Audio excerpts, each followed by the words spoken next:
Oh, I'm really quiet. That's weird. The music. I don't know why I would be quiet.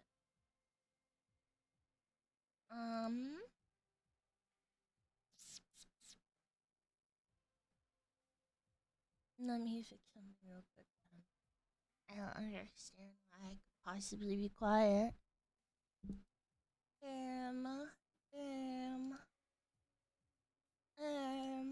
Properties. No, what's going on here? Am I stupid? I mean, yeah, but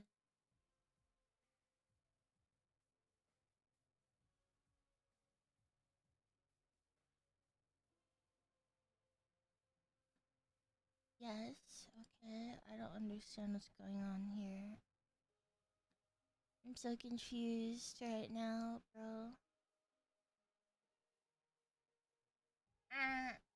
Hi, Niku. Sorry, I'm trying to fix this because this isn't not working.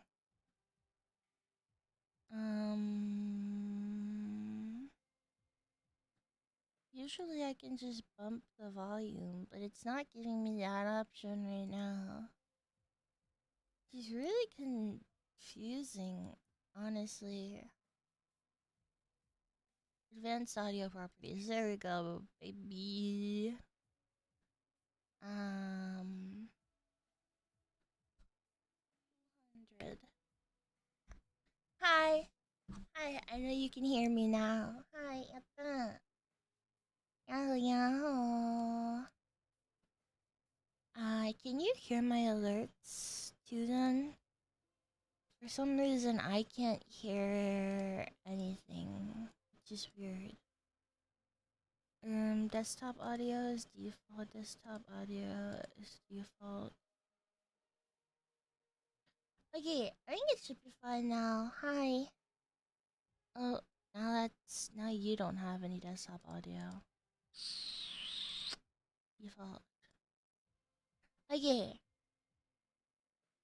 Kinda low. Am I still low? Am I still low? Eh? Okay, let me raise myself again. We'll go to 300%. 300! Yahoo! Yahoo, yahoo! Okay, I'm at work, so I won't be chatting too much, but I'm here. Thank you! Hi, everyone!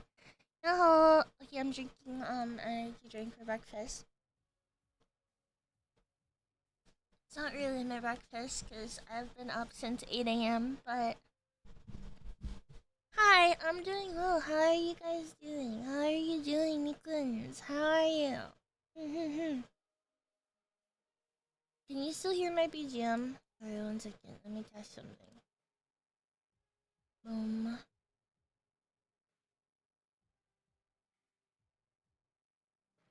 Eh? Okay, now you can hear the BGM. Testing.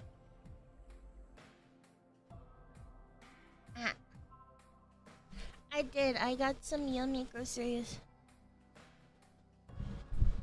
I hate that you can hear my freaking... my thingy in the background. My AC. But hi. That's good. Don't change. Okay. Good morning. Sorry, I haven't eaten today yet. I ended up taking a nap after basically cleaning and doing work all morning, and then I fell asleep. You gotta get groceries tomorrow. Come on your grocery trip. Hi, I missed you guys. Hi. Okay, let me tell you guys what happened. So I went to the ER. It was about 2 days ago now, or was it like 1 day? I can't really tell. Because it was in the middle of the night, so about a day ago. I went to the ER because I was having really bad uterus pain and really heavy bleeding to the point I couldn't move. So I went to the ER and they did a lot of tests and they checked out my womb.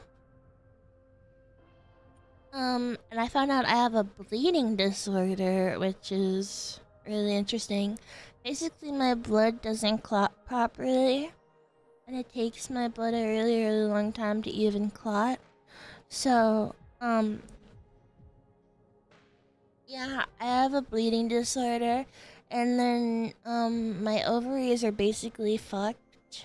I have an appointment at my gynecologist later this week so that they can get better x-rays. But I got violated by the ultrasound technician. It was not great. It was horrible. It was some old man and I felt so awkward. At least I had a really cute nurse. She talked to me about Chikawa, which is really nice. She basically said that, she said that my Momongo was really cute, and then she said Usagi was her favorite, which not really sure how Usagi is anyone's favorite, but understandable that, you know, everybody should love the Chikawa series and Chikawa and Friends. Did you have family? I did. My older sister took me to the ER because I was really not doing well, basically. And her boyfriend took me, and her boyfriend makes me want to beat the shit out of him sometimes because he's like 30 something and he still like cracks zoomer jokes, and he was like 6'7"ing and he's like a total stoner. He's a very, very big stoner. So yeah. And then for some reason they were like, I'm pretty sure they were drunk. I'm gonna be honest, I'm pretty sure they were drunk driving, but it's fine. Maybe not. I don't know. They seemed drunk. I know they were definitely stoned. Because he then fell asleep outside. Well, I know my sister got drunk on the way home. So I know that's for sure, but she wasn't driving anymore. But they just like are very autistic. They did get me a breakfast sandwich, so that was nice because I wasn't feeling very good and they stole a lot of my blood. And they put me on really, really strong painkillers. They put me on morphine. I usually don't like painkillers because I'm usually like more willing to feel the pain so that I know I'm not just like schizophrenic and like imagining the pain. I don't know if that makes sense. Like, I force myself to not take painkillers most of the time because if I don't feel the pain, then it's not real to me. Like, I would feel like I was just kind of like faking it, but that's just like a whole nother mental brain thing. Anyways, have you been eating foods to help with blood production? Not really, to be honest. I've been taking iron supplements. That's cool. And I don't really know what I've eaten. I had halal food. That was okay. I ate that the past like 3 days because I had leftovers. And then I've been drinking energy drinks and trying to drink water, but it's a little bit difficult because my fridge is too small to put a like water gallon filter, like a Brita filter, if you know what I'm talking about, in there. It's way too small for that, so I basically can't have like a jug of water in my fridge. So it's very annoying. But what else did I experience this past week? I've just been sleeping. I'm gonna be brutally honest. I understand why I was sleeping so much now. I was like sleeping. I slept for 5 days straight. I'm gonna be brutally like depressing as that like sounds. I slept 5 days straight, like in a row. So yeah, I've been very unwell to say the least. But I'm doing better now. I finally have enough energy to do like normal things, so I was able to clean today. My apartment is very nice and clean. All I have to do is take out my trash. I vacuumed, I mopped, I folded my clothes, and then I'm gonna do my laundry tomorrow. I organized my vanity, and that's pretty much all I've done today. And then I had to sleep a little bit, but I'm really excited to play Umineko because I've been really enjoying the anime. So I've been watching the anime. I know, shoot me, kill me, it's a crime, it's a crime. But I've been enjoying the Umineko anime a lot, and I was gonna do a Nana cosplay for Burn, but I didn't because I drew it and I ended up really hating how it looked on my Nana. So I have to tweak that a bit before I do it. Like I do it. That was fun. I have been basically not going outside because Meat Mutt has been with his grandfather.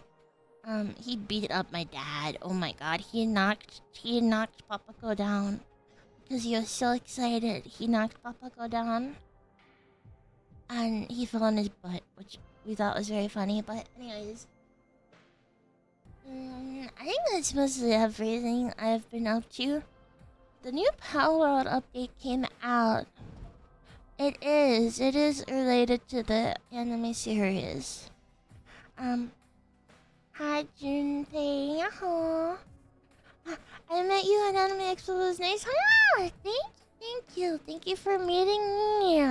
Nice to see you. Power Out is an addiction again. I feel like I can't really develop an addiction to Power Out because I played it through the first time. So I have not played it at all, but I have a PAL server. I have a Power World server that I'll be playing with you guys this week.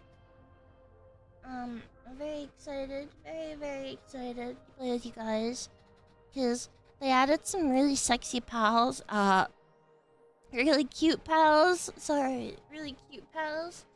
that I'm excited to play with and capture. So I'm very excited, so please come play with me. I also might be streaming Vintage Story depending on a few things in the future. I will let you guys know how that goes. The bratty genie pal. Which one is that? Is that Dazzy? I don't know that. I don't really know that. I've been getting back into Power World. Cactus? E? Yeah, Dazzy's really cute. I have Dazzy. I have one of those. I like Blippi. Blippi's really cute. And I like the hair. Like her little hat. It's very cute. But I'm gonna be playing it this weekend a lot. And on... I think tomorrow as well. So, yeah. Very excited. I saved the phlegm bell from... Holy f... Ah! Dang it, dog. Let Niku help take care of you. Poor pup. Pat. What the hell? Trash, thank you for the $100 tip. Oh, wait, Trash. Aren't you at work? Aren't you supposed to be focusing on work? Hey. Guys, we're getting really close to completing the, Nana buyout. That's crazy. You guys are insane. crazy. Can you, I don't think you can sex them. I don't think so. But, yeah. Yeah. I kind of really want to play Umineko, so I'm probably gonna move us into Umineko. Because I'm really excited. I'm really excited to play Umineko. I'm not gonna lie to you. I ain't gonna hold you. Umineko. I've been tempted. I've been holding off on playing it myself. Select the language. English. Oh. Let me game.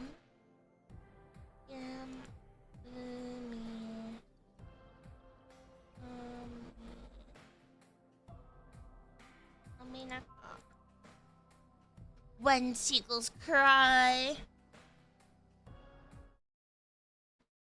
Oh, it's very loud. It is very loud. Oh my god. Controls. Oh my god. That's very loud.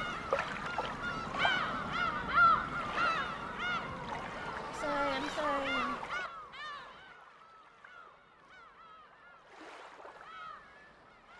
There we go. I think that should be good now. The seagulls are mocking me, I can tell. Can you tell? Can you? Who's to say they're mocking you? Who's to say that they're mocking you? I think maybe they'll use my overlay this time. I don't usually use my overlay. Let's use it.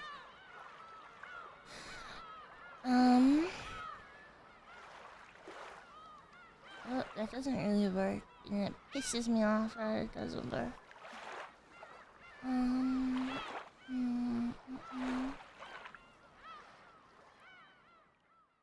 Yeah, it's not even my actual overlay. No. It's just not there, so maybe no overlay. No, we're on Berncastello fan. Birkenstell. I can't really figure out. Is it Berncastello? I feel like it's Berncastello. Okay. I'm very excited.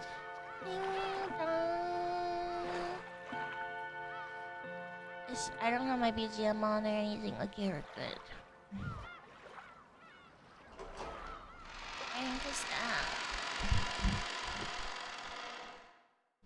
I feel like I should be snacking.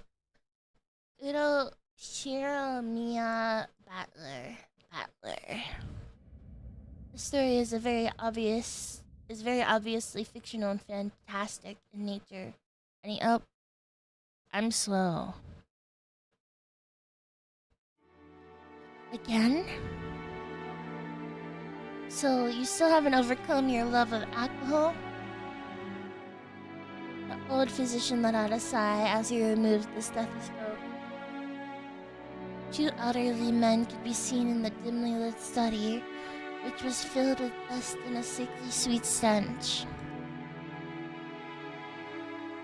In the corner of this room, which was much larger than what most people would call a study, was an expensive-looking bed, a man undergoing a medical examination, and the physician conducting it.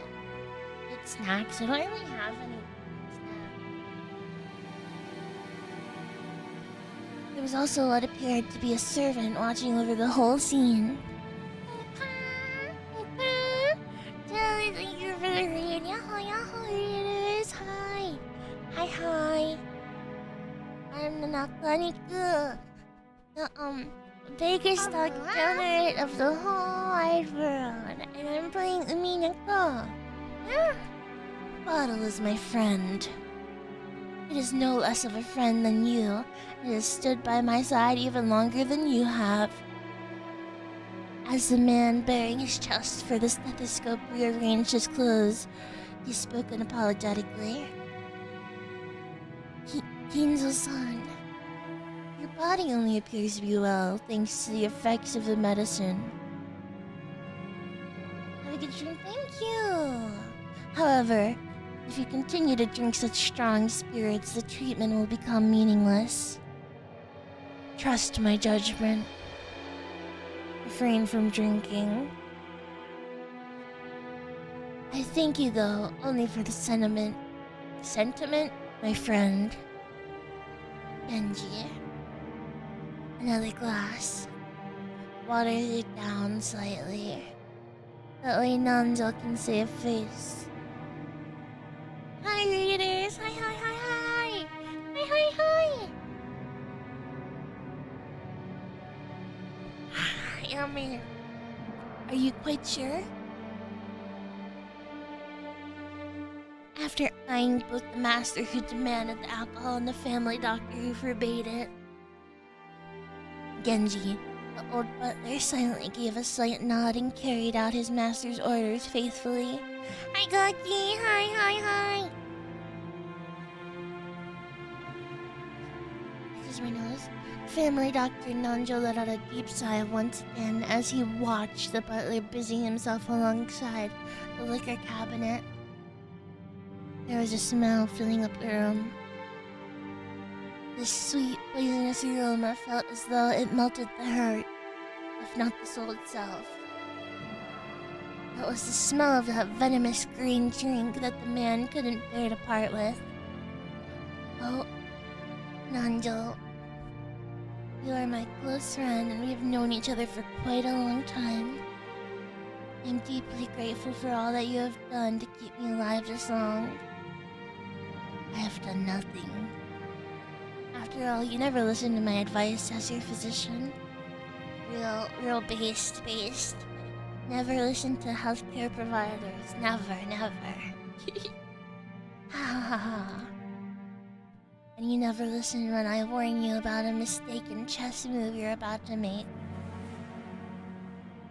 It seems only fair, does it not? Others. Fredo, thank you for being a T-boner for 12 months. Arigato, hi. I see you're playing the greatest piece of fiction ever. So hyped to see what you think of it. I love Umineko. Master. Thank you. I wouldn't die if I ran out of your medicine, but I would if I ran out of this. Disregarding Nanjo, who had his face set in a resigned expression, Kinzo took the glass that Genji was holding out to him. Very few people would associate that venomous color with an alcoholic beverage. You know, what I'm already realizing is that we're getting a lot more backstory on Kinzo than we do in the anime, that's for sure.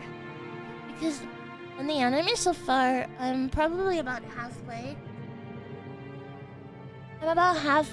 So honestly, we don't really know much about Kinzo in the anime, like even halfway.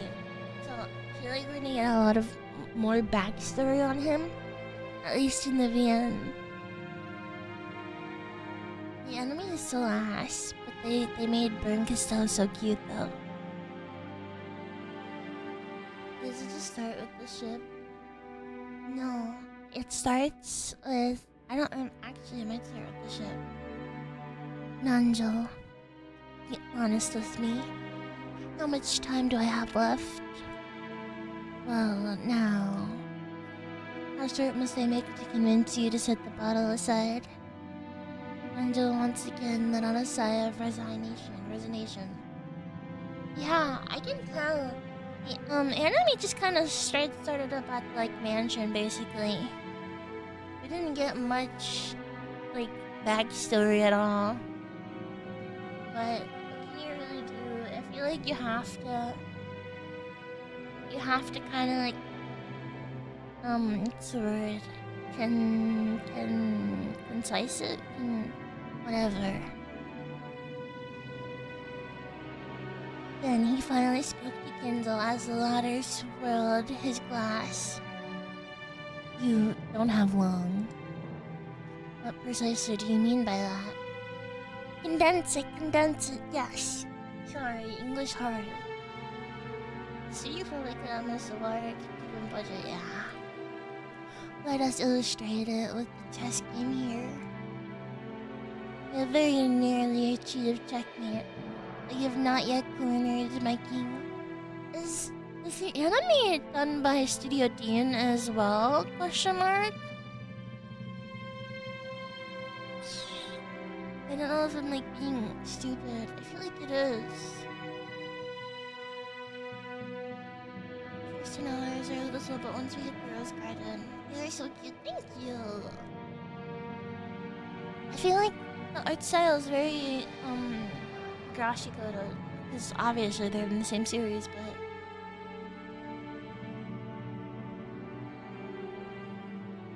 let me see.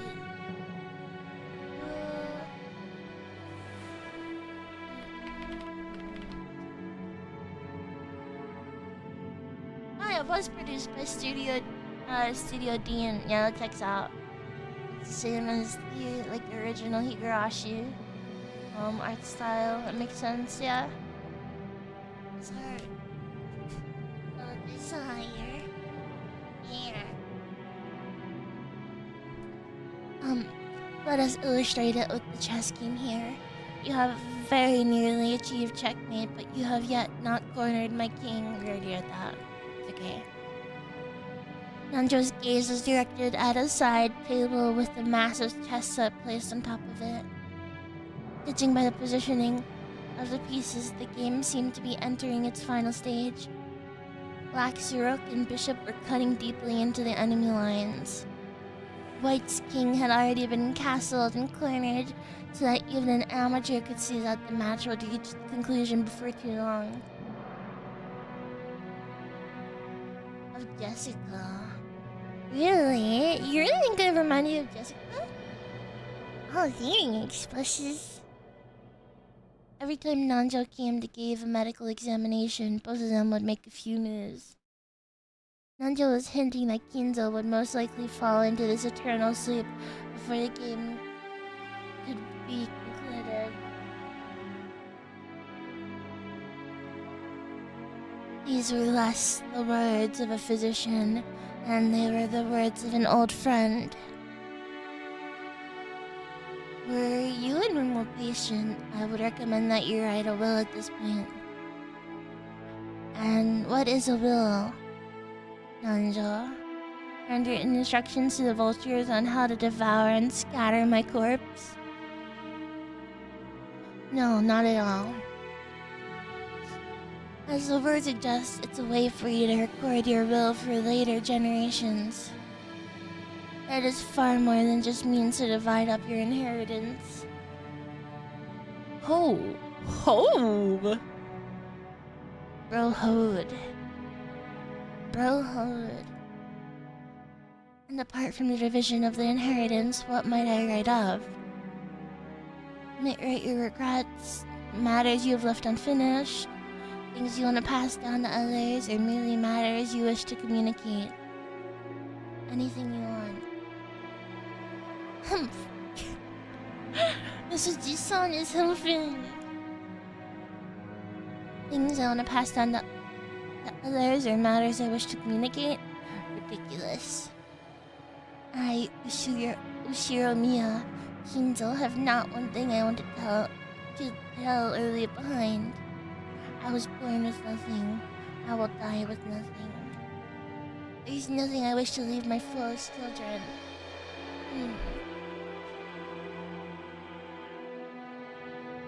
Interesting. Even if the end were to come today, even if it were to come right now, I would accept the fate of death without a trace of fear. I created everything. My fortune, my prestige, everything. Those are built up by me, and they will be lost along with me. There is nothing I wish to leave behind. Nothing. After I'm gone, I care if not, if it all goes to waste. Desire no tomb, no coffin. Oh shit!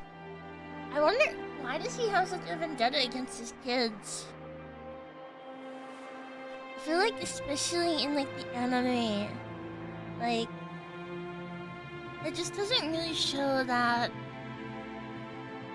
he doesn't like his kids as much as I've already like been able to see in the VN. Like, he's a hater. It's okay to be a hater, I guess, if his kids are like spoiled, bad kids. Those are the terms of the contract I made with the witch. When I die, everything will be lost.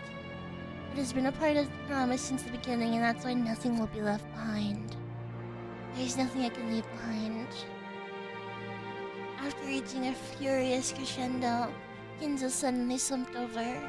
His expression was limp and feeble, as though an evil spirit had possessed him enough. Guys, I have a question unrelated to the game. I've been really tempted to play Deadlock. Is it okay if I play Deadlock on stream one of these, like, days? I want to play, Ram. He's a really cute, like, little creature. I like him. Hell yeah, okay. His expression was limp and feeble, as though an evil spirit had possessed him, and then laughed. However, I do have one regret. I have nothing to leave behind, but there is one thing I cannot leave undone. You would do well to write it down. Of course, it would be best if you can finish it before your time comes. However, even if the worst happens, those who come after you will carry it to completion. You must leave behind your regrets so that they can be resolved even if you are unable to do so yourself. That is the purpose of a will. When Nanjo tried to gently pat Kinzo's shoulder, the dying man flew into a sudden rage and batted away Nanjo's hand. It's useless, useless, useless. It must be done while I'm still alive. Or while I still live. At the moment of my death, my soul will be devoured by the demons of the contract and wiped out of existence. For me, there will be no peace or another world after death. That's why everything must be completed before I go. That's why a will has no meaning for me. And even if I had a chance to write such a thing, if I did have such a chance, I'd want to see it. I'd want to see it one more time. I want to see Beatrice's smiling face one more time. Or one last time. Captain Tunibio Wipers of all time.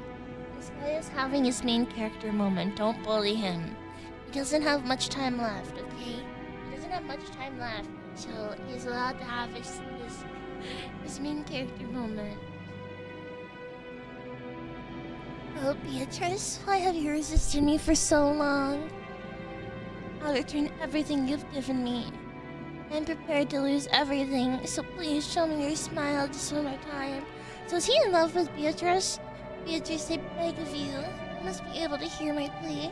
That's the kind of woman you are. I beg of you, show yourself to me.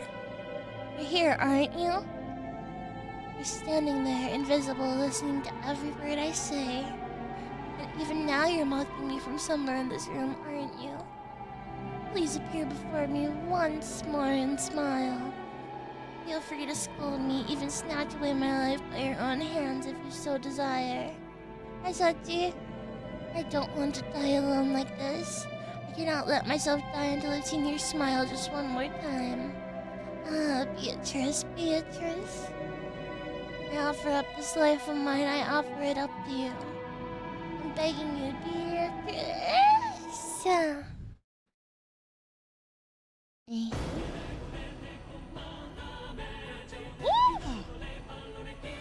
Oh, I'm doing it. Hi. Don't worry, don't apologize. Oh, Beatrice is so cute. Anne is obsessed. I thought there was voice acting for this. Is there not voice acting for the game? Did I have to pick Japanese for the voice acting? So Nadia? I like Maria so much. Maria's probably my second favorite character. It's high. Maybe these old sprites.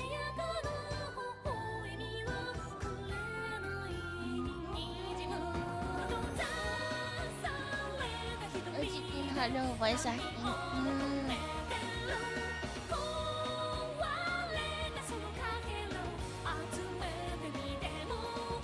This make me so hard. Oh, the old style.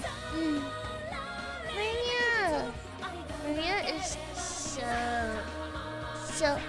Dakare Kuto's voice actor voices Battler. I feel like that would be really good. That seems like it would be really good. I really like sorry, Battler's character. I think he's really funny. Oh, the first day. Dun, dun, dun, dun.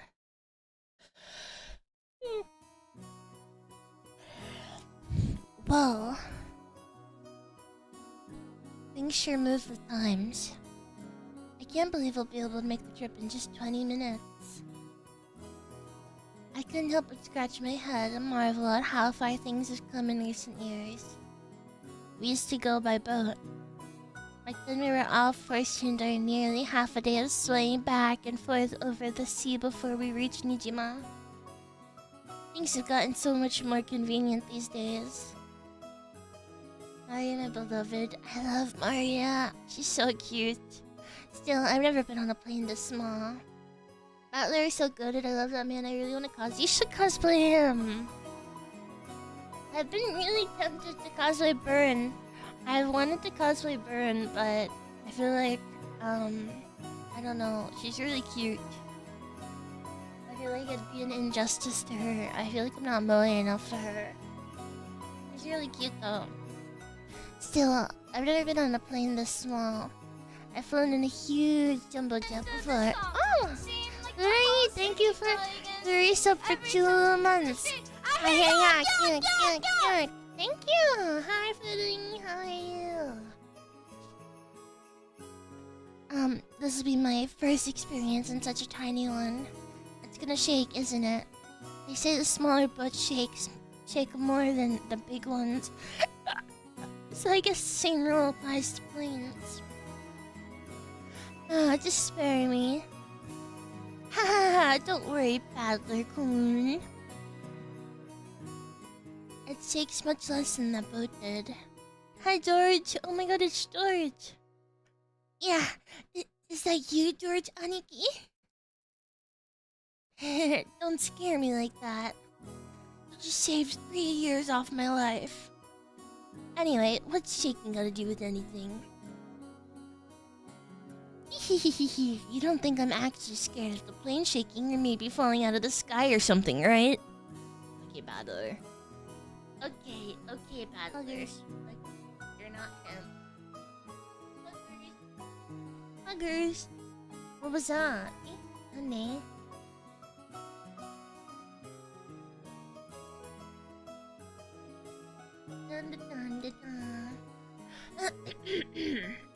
Oh, you remembered for 1 month.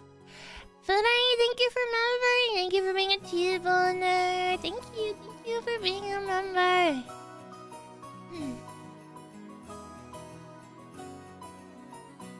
Oh, of course not. My mistake.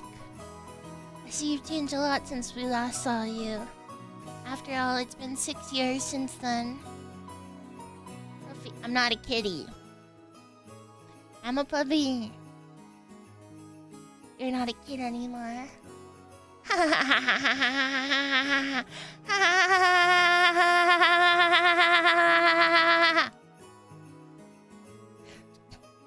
Sheesh! And here you are, old enough to smoke and drink. I've got no interest in smoking, but I've always wanted to try some booze. Well, if you got your dad's genes, I bet you can hold your own when it comes to drinking, right? Well, I usually drink for business rather than pleasure. Did we get new badges? Did we? I think we may have, yeah. We did get new badges. It's pretty hard to do business in Japan without it.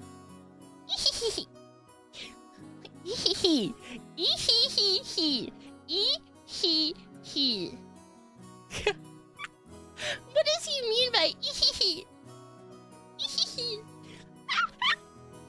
That's exactly right.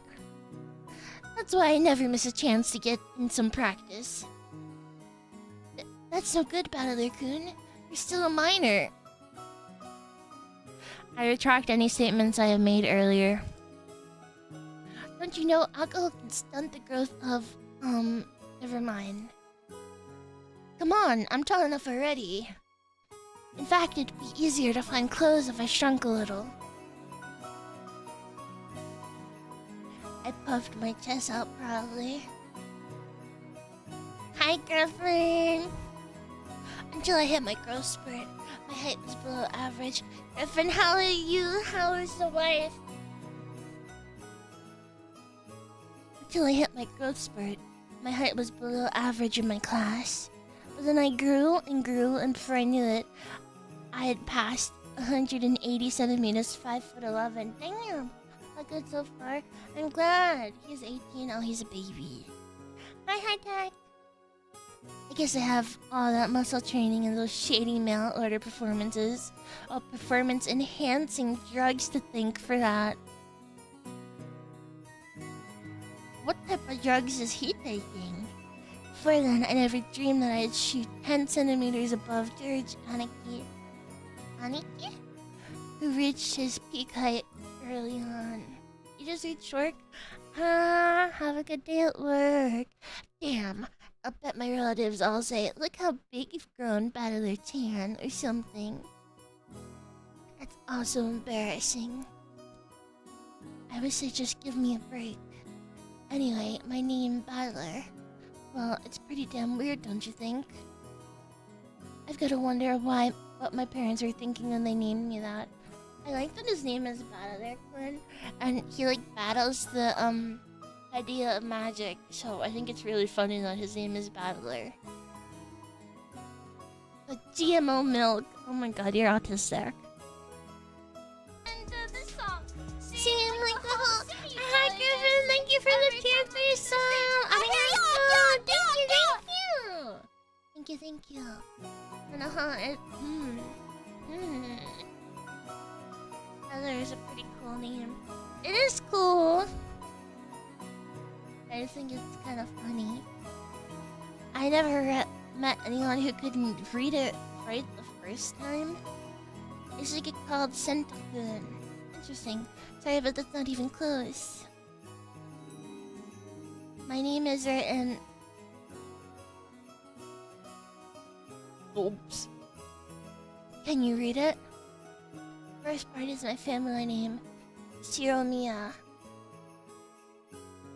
That's fairly plausible Japanese pronunciation so far. The problem is my given name. Japanese characters is made up of the characters for fight and person, and it's pronounced Battler. Oh. Put it all together and you've got Shiromiya Battler. Pretty crazy, right? So crazy. It's crazy enough that my parents decided to call me that, but it's even more crazy that some government worker let them make it official. Both groups are at the top of my must-kill list. Interesting. I wonder if the Japanese actually is interesting. I think it's funny how everyone besides Natsuhi and Kinzo have Western names. I also think it's interesting. Maybe it's because they're like of high society and like they're rich. They want to be like, kind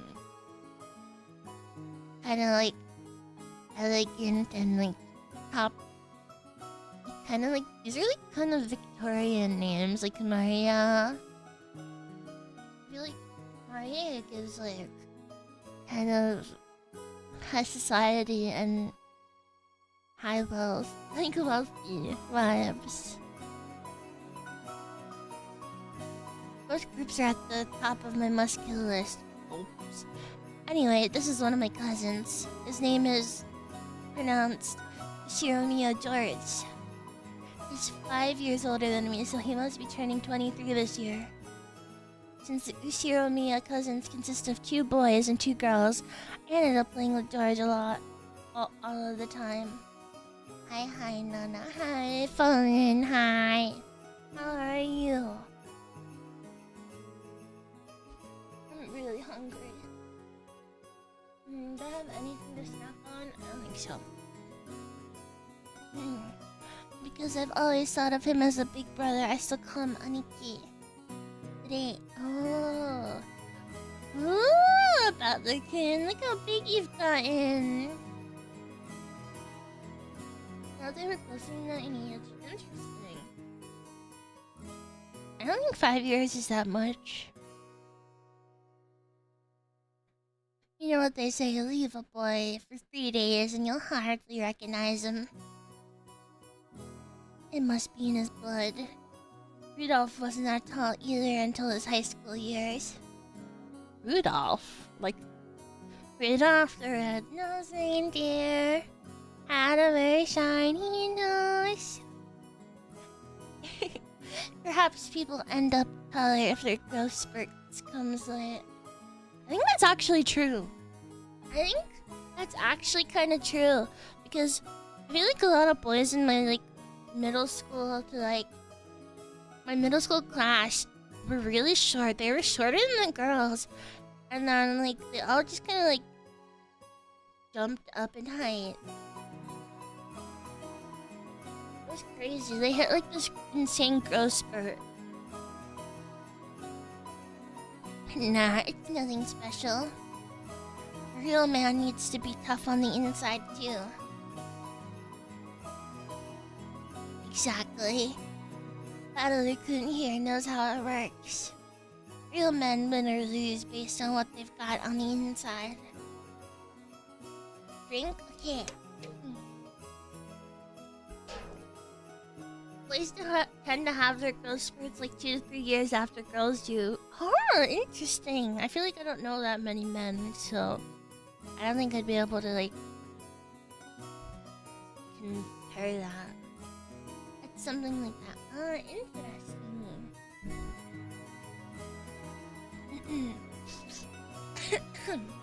Can't ever forget to keep up your training and discipline. You gotta do that. Wait. Very alertly for the perfect moment and strike. Oh, you hear him. You hear him.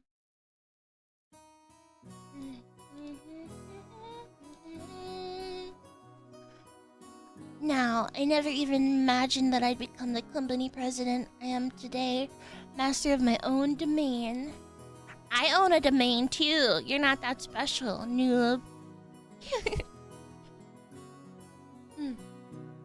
Yep, to think I've come this far after starting out penniless and ruined. This stout, plump old guy is named is George Aniki's dad, Uncle Hideyoshi. He kind of has a pedo stash going on. That's kind of funny. He's the husband of Dad's older sister. In other words, we're not blood related.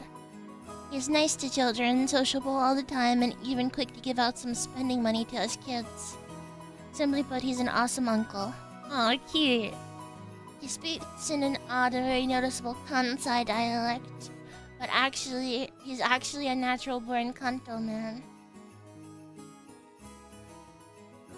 Apparently, impressions are everything in the business world, so speaking in a different style than other people is an act that makes him stick out more. However, I hear he gets embarrassed when talking within earshot of a real Kansai person, so he switches back to standard Japanese. I don't really get it, but he's definitely an interesting person. If only you weren't so quick to brag about your life story. That's enough for now, I think. I'm sure Battler is getting tired of it, aren't you? #1 Southerner LARPer, and we love him for he's cute. He's a very cute Oji-san. I don't like this lady. Nope, not at all. Hee. Nothing wrong with that. I think it's pretty cool for a man to have some stories he can brag about. I feel like that's man nature. I feel like men have to have some sort of story they can brag about. Oba-san. I don't have anything like that at all. Butler, you're failing. You're a noob. Oh, really? I'd imagine a man with your looks would leave girls crying left and right. I can't believe you have nothing at all to brag about. What? You're joking, right? Of course, nothing weird like that's ever happened to me. My god, he's a virgin! He's a virgin! He's a chud! He's a chudlet! Heck, I wish it would. Come on, you aren't fooling anyone. You must tell your aunt all about it later. After all, nothing of the sort ever happens to dwarves. This is a story to Aniki's mother, Aunt Eva.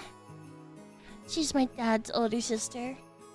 She and Uncle Hideyoshi are a pair of jokers. They've always teased me back as far as I can remember. This sometimes made them a bit hard to get along with when I was small. Well, I guess the events of the last 30 seconds prove that they can still be hard to get along with. Even so, George Aniki's family is interesting and fun, and they seem to get along just fine. Sheesh. That's the pretty much total opposite of my family. Battler-kun, have you seen Rudolph's song? Immersion broken with this Chungus suit. He's a silly little guy, he's just like us. The only thing I can brag about is being part of a fairly big event as a participant. That's something to brag about. Everyone should be able to brag a little bit. Just a little bit. Huh? He headed off to the bathroom a while ago. Is he not back yet? Maybe the poor geezer dropped dead. Yummy. Excuse me? Yummy. Like what? Yummy. That's no way to talk about your own father. Still, this isn't the first time he's taken so long in the bathroom. Yeah, the guy's always been that way. Does he really have to take a magazine with him every time he needs to take a dump? And what on earth is he doing in there with those particular He's stroking his penis! He's stroking his penoid in the bathroom of the airport! Ew, kimo, gross, ew. Oh, you don't need to worry about that at all. Since we've been together, I haven't let him do that on his own. Oh, I'll have to get the juicy details later. Sounds like Dad's got his balls in an iron grip. You know exactly what would happen with that man if I didn't keep a tight grip, don't you? No kidding. You're the only one capable of reining in that old bastard. As his son, I'm more than happy to let you take over. Yes, leave it all to me. After all, that's my specialty. This woman is my father's wife. Her name is Ushiro Miya Kairi. As you can probably tell from our conversation, she's not my real mother. She's basically my stepmother. My real mom died 6 years ago, and Kairi-san is the woman Dad married afterwards. It's understandable for someone my age. I could never bring myself to call his new wife Mom. I doubt she feels like using the word son on this massive kid who's no relation to her at all. We aren't little kids. You know, there's nothing gained by fighting. So we decided that we wouldn't force ourselves to pretend that we were family. I've decided to act a bit more frank with her, acting as though she's a friendly neighbor instead. My father's wife lets me play on the Switch until 9 PM. Happy face.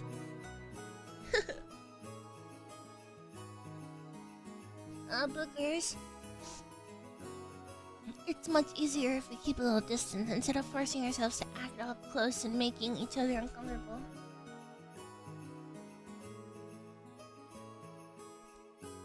Kari-san has always been very open about all this, and thanks to that, we've been able to get along pretty well. Then, just when we were bad-mouthing Dad about being in the bathroom, the man himself came back, wiping his hands with a handkerchief. Adler? Hey, what's up, Dad? Oh! Don't pinch my ear. Yeah. So you've been talking trash about me with Mom again, haven't you? What makes it so hard to show a little respect for your father, Damn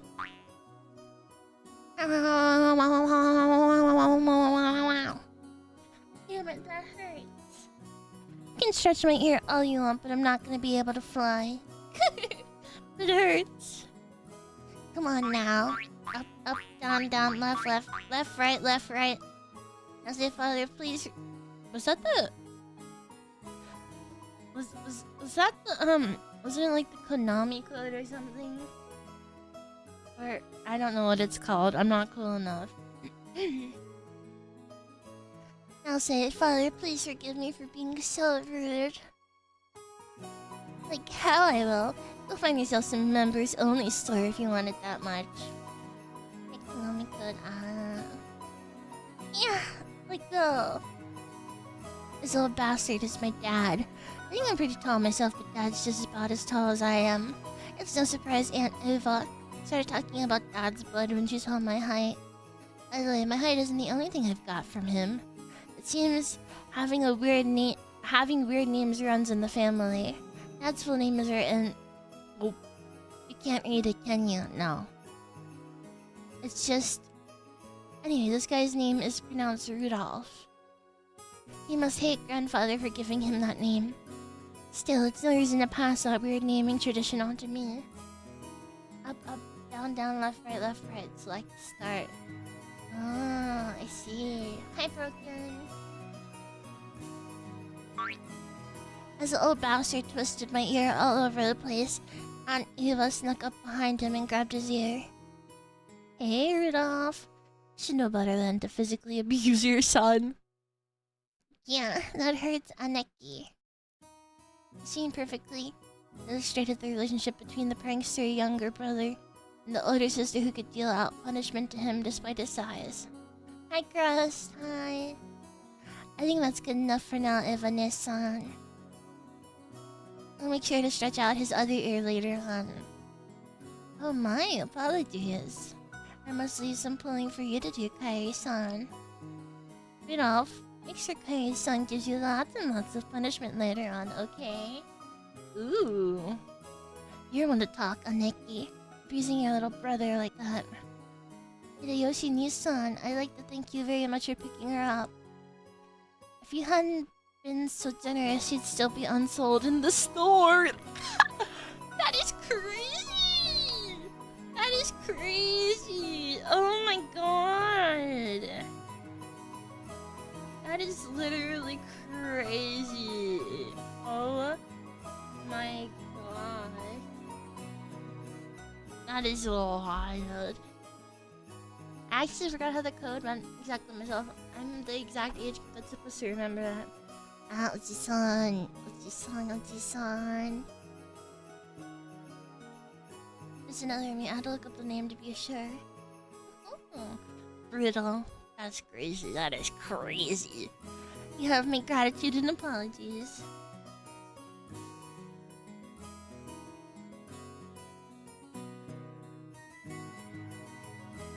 What?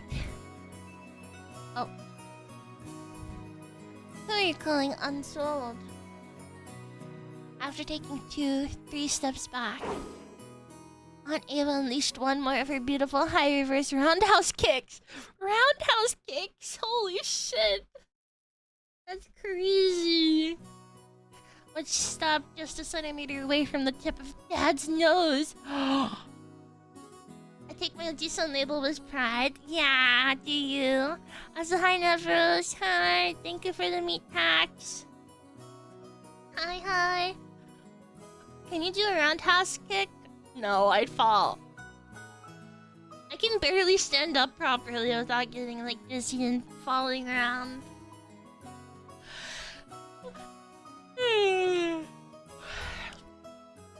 After starting out with Tai Chi Chuan for her figure, Aunt Eva developed an interest in the Chinese martial arts.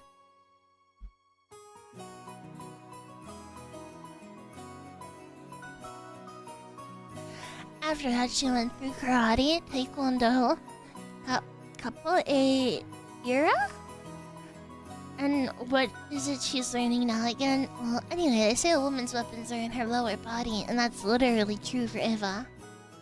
Oh, I see. Rudolph, do you know that a single direct blow to the side of the head like that would knock you unconscious? Not so long ago, I accidentally connected in a practice match, and my opponent was out cold. What a pain. I'm so sorry she can't help balking like a freak. Dad, completely unfazed, shrugged and smiled ironically at Uncle Hideyoshi. And yes, I don't care if you make fun of me for it, Odi-san.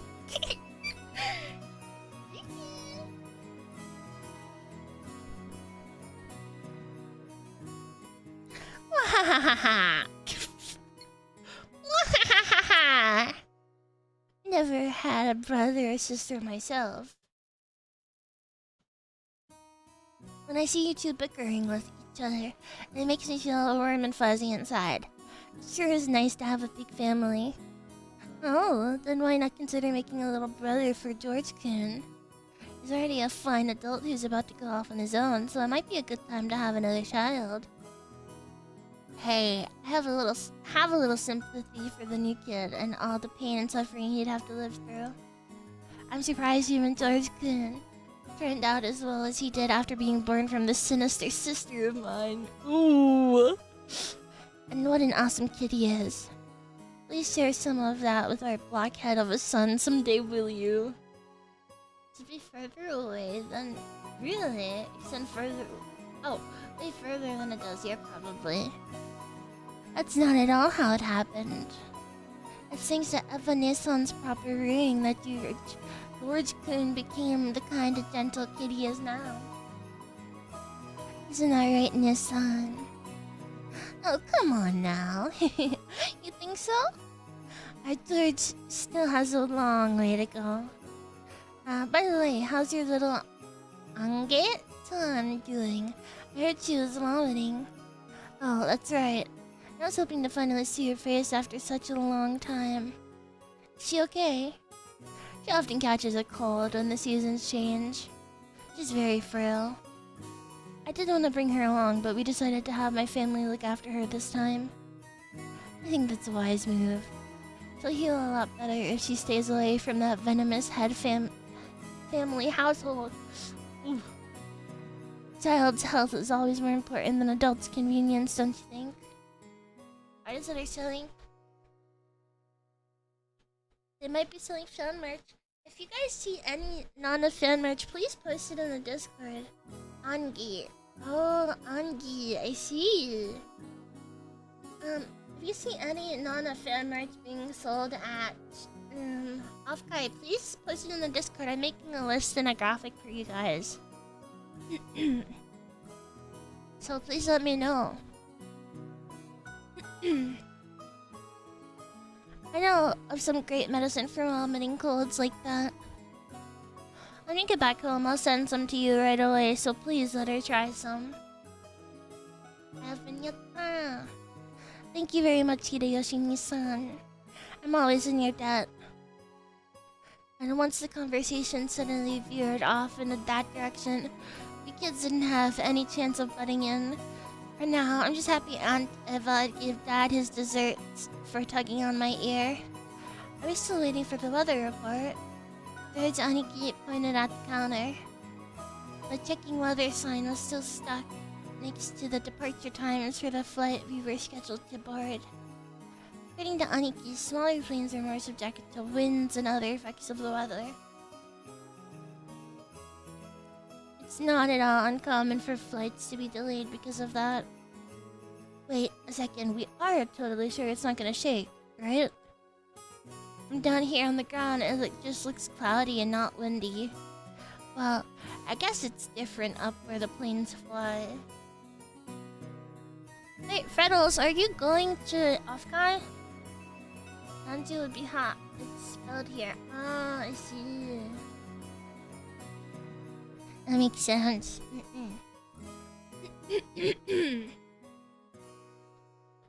The weather's a bit uncertain today. Aunt Ava looked at the TV in the lounge. The weather forecast was being broadcasted. Oh, interesting. Informing us that a typhoon was approaching the Kanto region. Oh! A typhoon again. Guess there's no helping it with the annual family conference being held in October. Couldn't he have chosen a better season? I agree. I've always hoped we could have it sometime around the Obon festival in mid-August. Cat nods. I spent the last 6 months paying for my trip there. Speaking of Kai, I won a whole 0 meet and greets at the lottery. Oh no. Well, he can always meet and greet me. I don't know if I'll be having a meet and greet with Moso yet. He hasn't told me.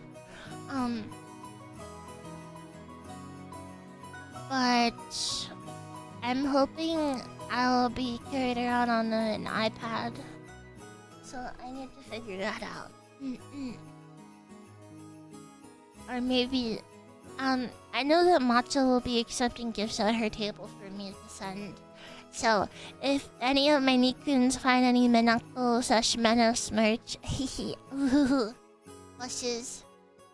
Will you announce it? I'll announce it in the Discord and on Twitter, both.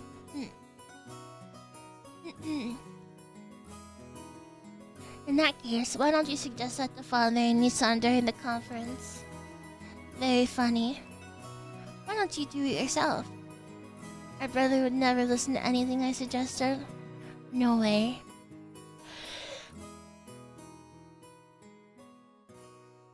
It doesn't really bother me that much to have it in October. I was just saying you might want to propose it since you said you hate typhoons so much.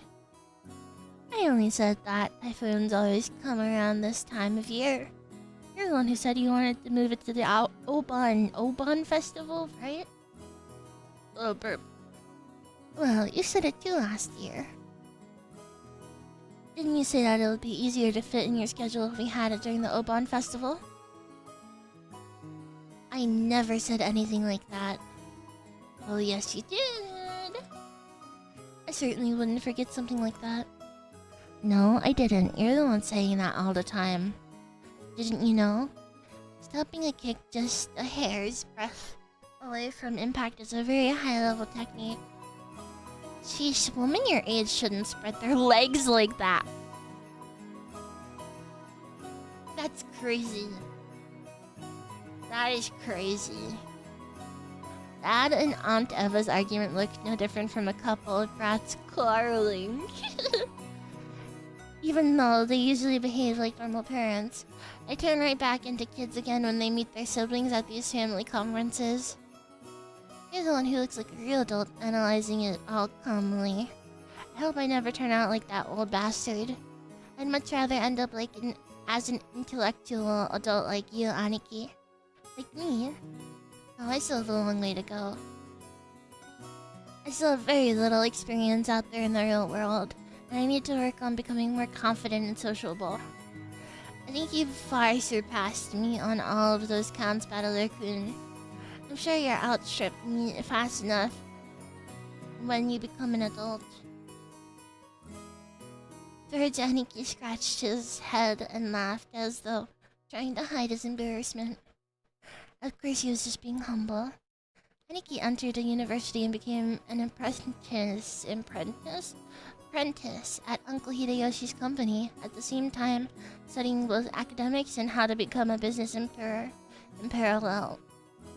Then right after graduating, he got into Uncle Hideyoshi's company as his father's aide, piling up a lot of real-life experience as he devoted himself zealously to his work.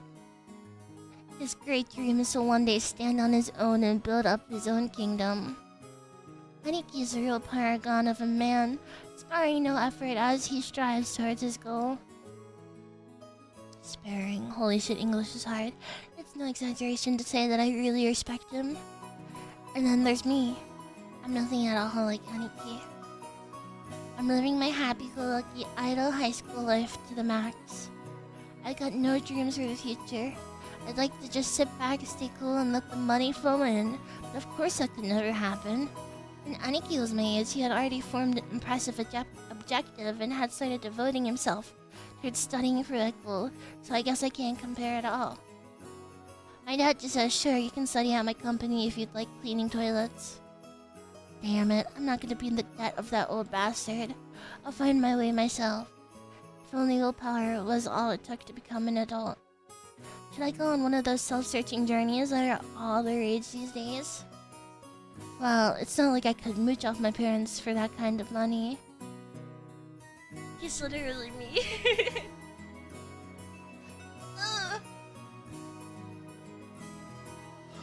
Oh, I just cracked my back. Oh, that shit hurted. Oh, back. Right then, Uncle Hideyoshi shouted out loudly. He's a really nice person on the whole, but he does have a problem controlling the volume of his voice.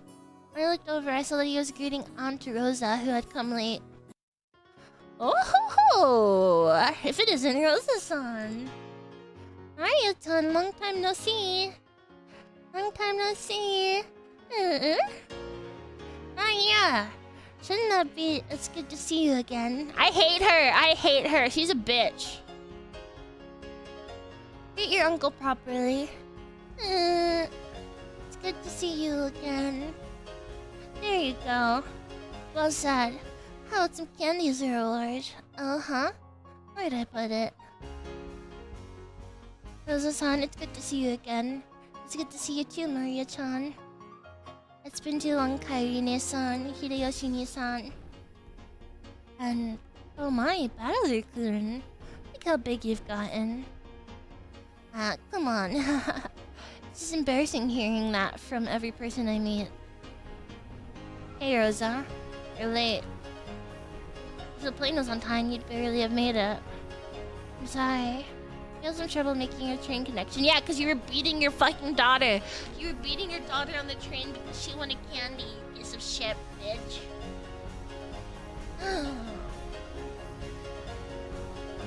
So, are we waiting on the weather again? Oh, don't complain. I much prefer the 30-minute plane trip to spending 6 hours bouncing on a boat. Even if we're kept waiting here for an hour, it's still much faster overall. Maria-chan's gotten huge too. So how tall are you now? So how tall am I now? Maria-chan parroted Uncle Hideyoshi's question, looking up at her mother. I guess she doesn't remember her own height. She's probably right in the middle of a growth spurt, so her height must change every month. Give it a few more years and she'll suddenly start looking feminine. She already looks feminine. Look at her, she's pretty. Just how tall were you the last time you got measured? Keep getting bigger and bigger, don't you? Right. I think she's grown a lot since last year. Let's see, she turned 9 years old this year, didn't she? 9 years old. That's right, you're 9 years old now. Glad to see you're doing well too, Maria-chan. Up you go. I guess you've gotten a bit too heavy to play airplane with. You're Johnny Q, what a rude thing to say to a lady.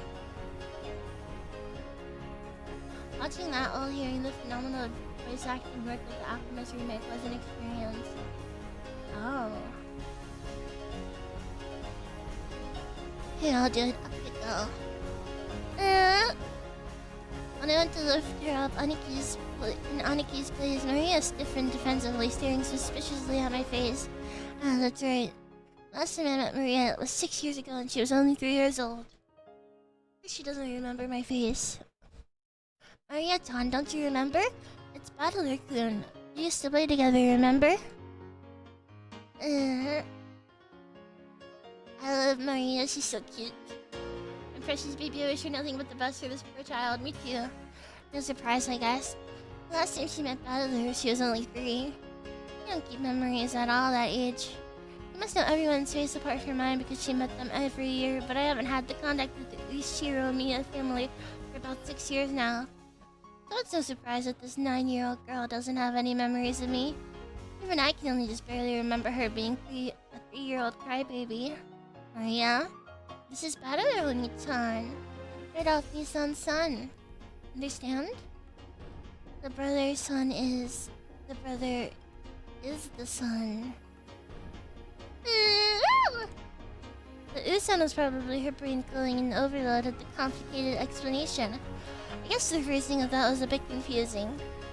Mi or Oni, the title you'd use to refer to an actual older brother, can also be a friendly honorific for a boy who's only a bit older than you. Just like Nail or O'Neill, the word for big sister. Marita-chan, this is Battler-kun. He's your cousin like me. Like yours, Oni-chan. Battler? Cousin? That's right. You got it. This part of Aniki is what makes him really makes me really look up to him. For someone who isn't married, he's just great at dealing with kids.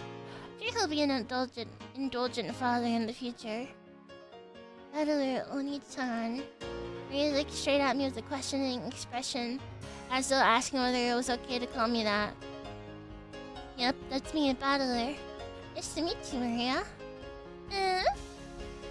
Battler! Cute. Maria! You mustn't talk to him like that. Call him Battler Oni-chan. That's right, Aunt Rosa. I don't sweat the small stuff. Hey, Maria. We're close enough that we don't need honorifics, right? Battler, Battler, Battler. She's so cute. Sorry. That's right, Maria, Maria, Maria.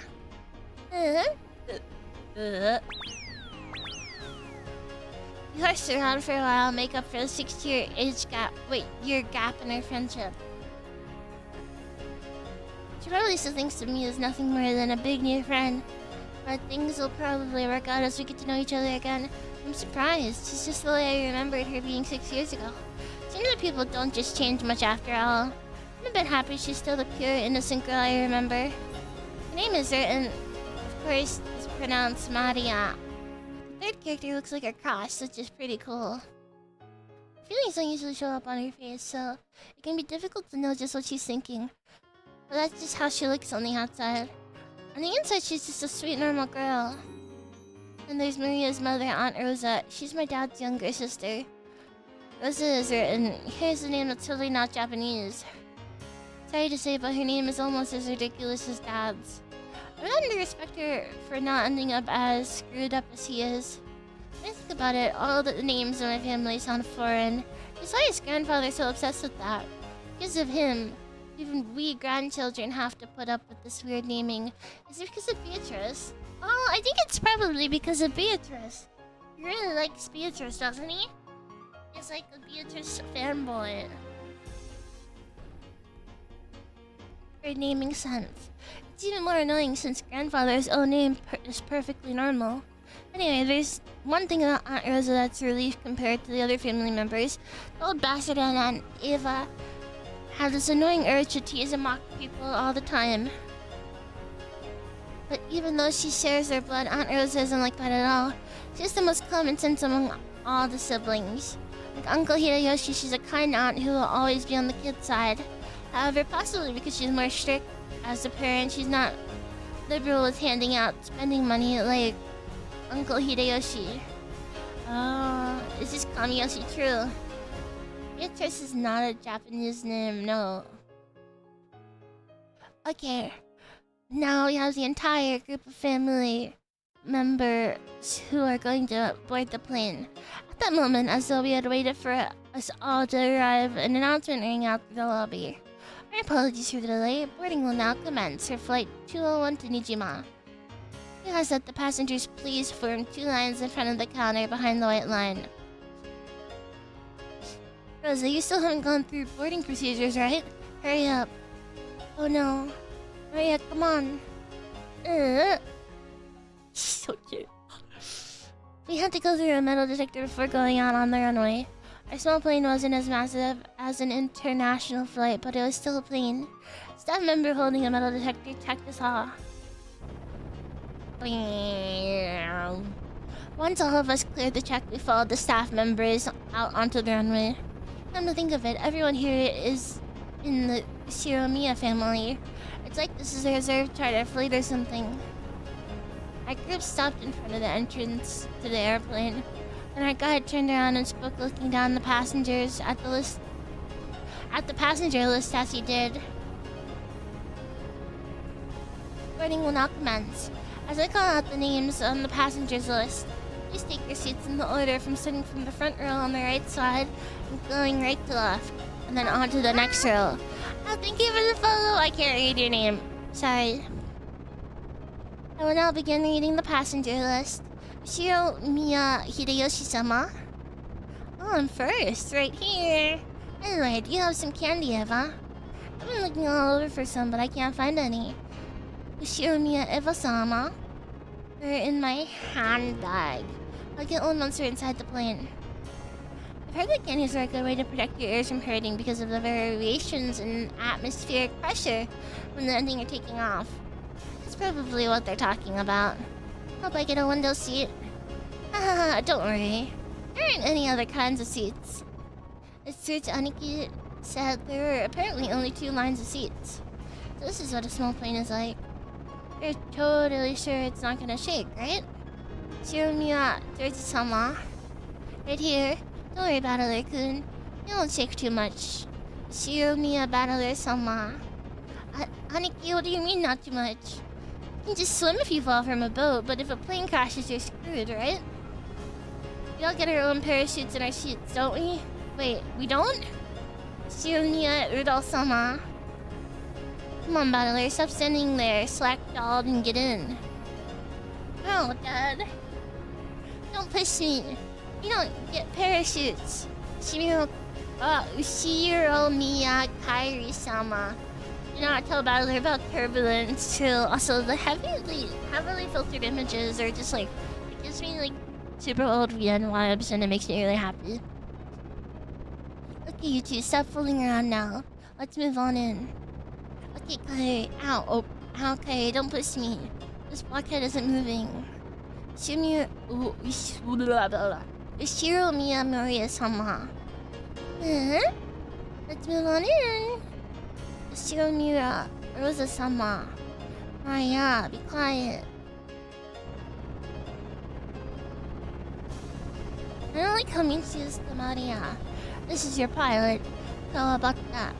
I'd like to thank you for taking New Tokyo Aviation's Flight 201 today. We estimate that the flight to Nijima Airport will take about 20 minutes. You're receiving reports of atmospheric turbulence.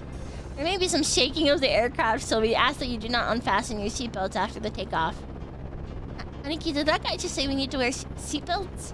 In a jumbo jet, they let you undo them after takeoff, right? So it's gonna shake so much that we can't take them off? Damn it, you tricked me. Is it going to shake out? It is going to shake after all. Here are the parachutes. I knew I should have taken the boat. Oh my god, Battler's gonna have a horrible time with fucking... with turbulence. Legend of the Golden Wedge. Done. Shiromiya Battler. I can only get crackers. Shiromiya Georgie, Shiromiya Jessica, Shiromiya Maria. I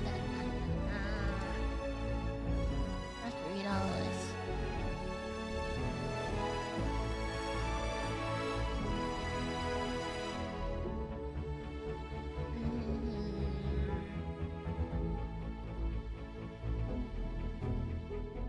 I have to think of...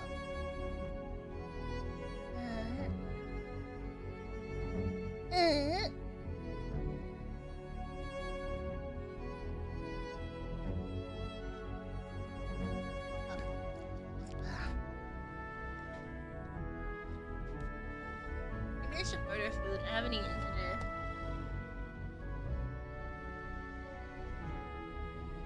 Let me see what's open that I can get very quickly. Well, I haven't eaten since I woke up and I'm hungry because I ate leftovers. Oops.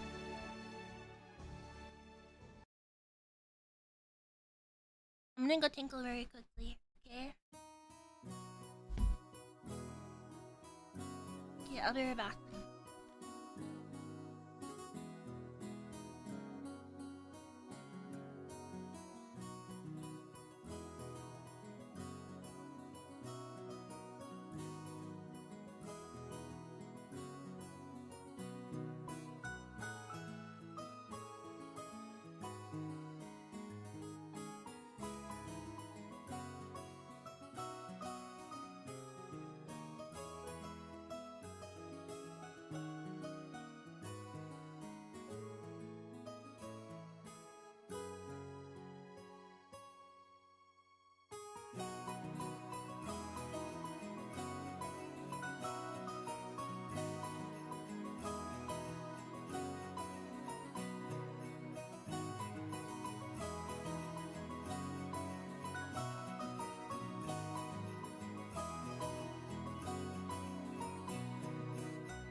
Holy Shh.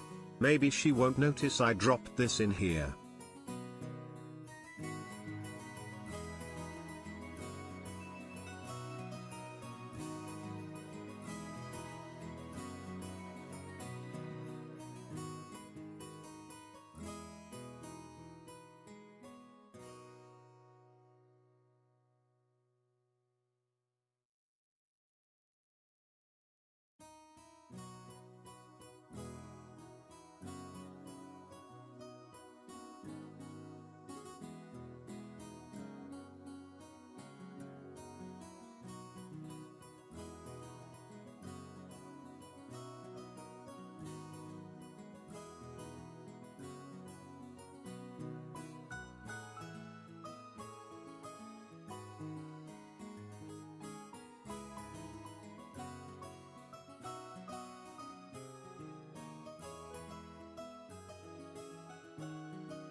Touchy, like you're the $500 tip. What the hell? Hey, Nandi! Thank you, thank you! Thank you! I ended up ordering Popeyes because it was buy one get one free. My groceries are just meat and condiments. Stuff I needed to cook. But I haven't cooked the meal today.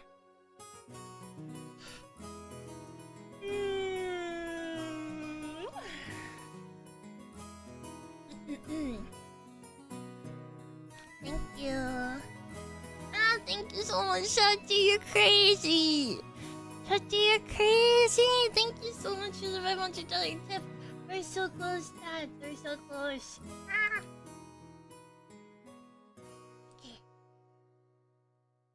Okay. Should have taken the boat. The boat. Fall. Fall.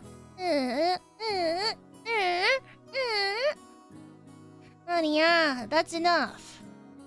Well, what a surprise. Not there's nothing that could scare Battler-kun. Cheaper than restaurants? Well, ordering food cost me $9, so... This guy can't handle vehicles for some reason. Always yells about falling and sinking and stuff. You're a disgrace of a man, you are. Ah, shut up. The thing was seriously shaking way too much. I just got a little stressed since it was my first time on a small plane like that. You call that a little stressed? Sounds like it'd be fun to take an overseas vacation with you, Battler Kun. Would you like to go to Egypt with your aunt? You get to ride a plane for a full 14 hours. There's a good plan. Wait, there is a good plan. Battler Kun, you should go let Evan-san toughen you up some. Still, it's so hilarious.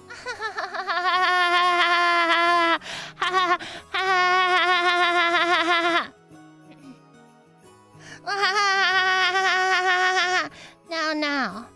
Everyone's got their own strong and weak points. It's proud to laugh at them.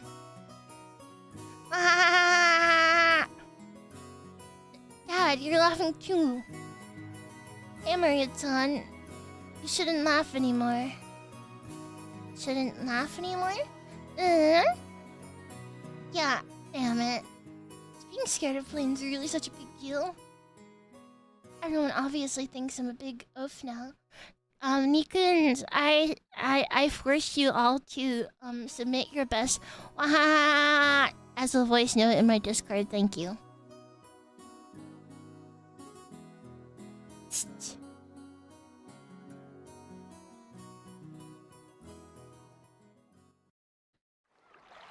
We split up and took separate taxis from the airport to the harbor.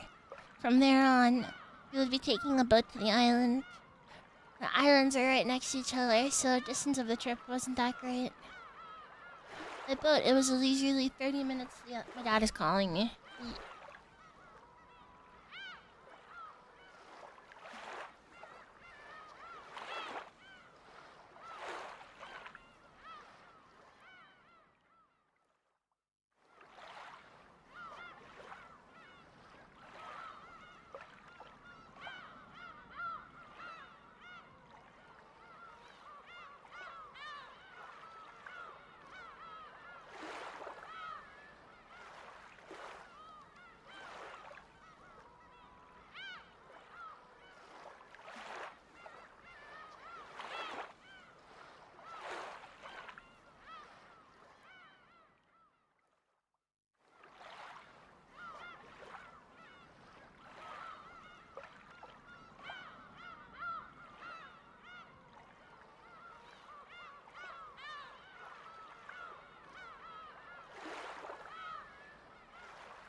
Hi, sorry. I had a phone call and then someone dropped the package off. I'm out of breath. 1 second.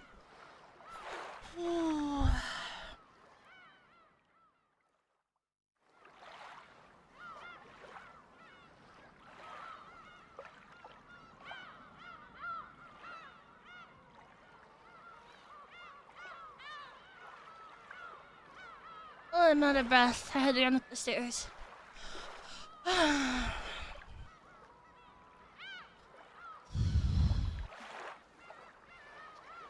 thought it was a leisurely 30 minutes to the island. When we reached the pier where the boat to the island was anchored, we saw a figure waving at us. There's me, son. It's been so freaking long. Ah, Jessica-chan, it's been a year since I saw you. You've gotten taller again, haven't you?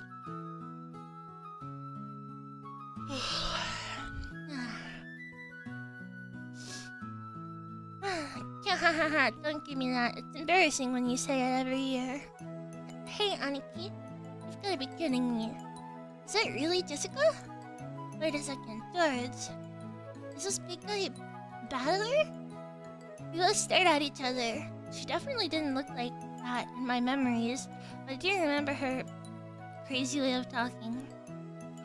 Yo, Jessica! What's this now? You're kidding me, you look like a woman now.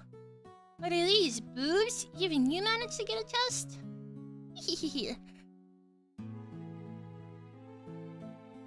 This is your cousin! This is your Let me rub him, let me... Don't screw around with me, I'm a blushing flower of 18. Of course my hair grew longer and I got these. What, you think I got boobs just to get fondled by you, loser?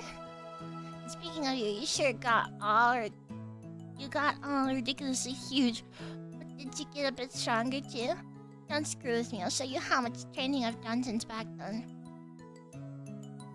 You're pissing me off. I'll beat you at your own game.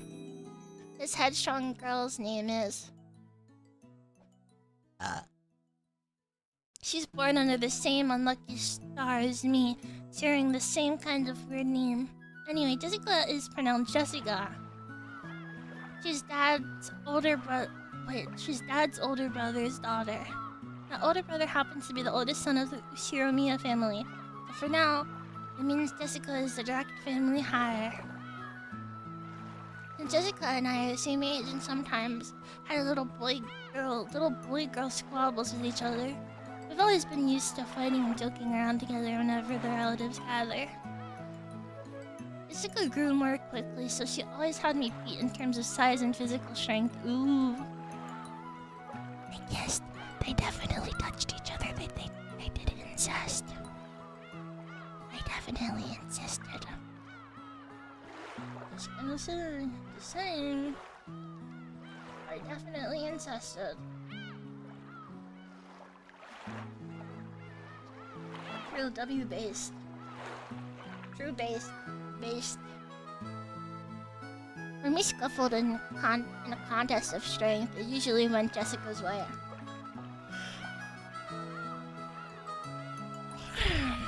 So even though I realized I had grown bigger, part of my mind was still convinced that I could beat Jessica. I couldn't beat Jessica. Well, huh? What are you getting all serious for?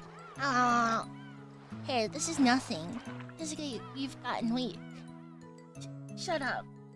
I'm a girl. Of course I couldn't beat a guy with physical strength forever, right? Well, you've got a point there. The minute I put on my arms all onto your chest, it looks like it'd be a pretty even test of strength between my arms and your boobs, don't you think? I told you my boobs aren't for you to feel up. Besides, how about you? With your cute little elephants.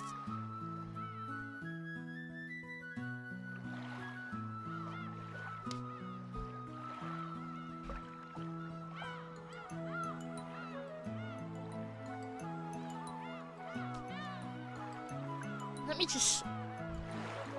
Did your cute little elephant son get a bit bigger to go like the rest of you? Stop it, idiot. No, you perv. I'll be ruined for marriage. Don't touch my crotch. Don't say so. People are gonna misinterpret. What is there to misinterpret? You're literally groping your cousin. There is literally... There's literally no way to misinterpret this. You are groping your cousin's penis. I told you they definitely touched each other as kids. Honestly, I was so surprised at how feminine Jessica had become that I had to joke around like an idiot to hide it. Well, considering what a bossy brat she was 6 years ago, anyone would be surprised. And I guess she's just as surprised. Totally wasn't expecting to lose to me in a test of strength. After losing that easily, she must be shocked at how much I've grown in the past 6 years. 6 years. Once again, being shown just what a huge gap of time that was. Crap. Total defeat. Why is my dad calling me again?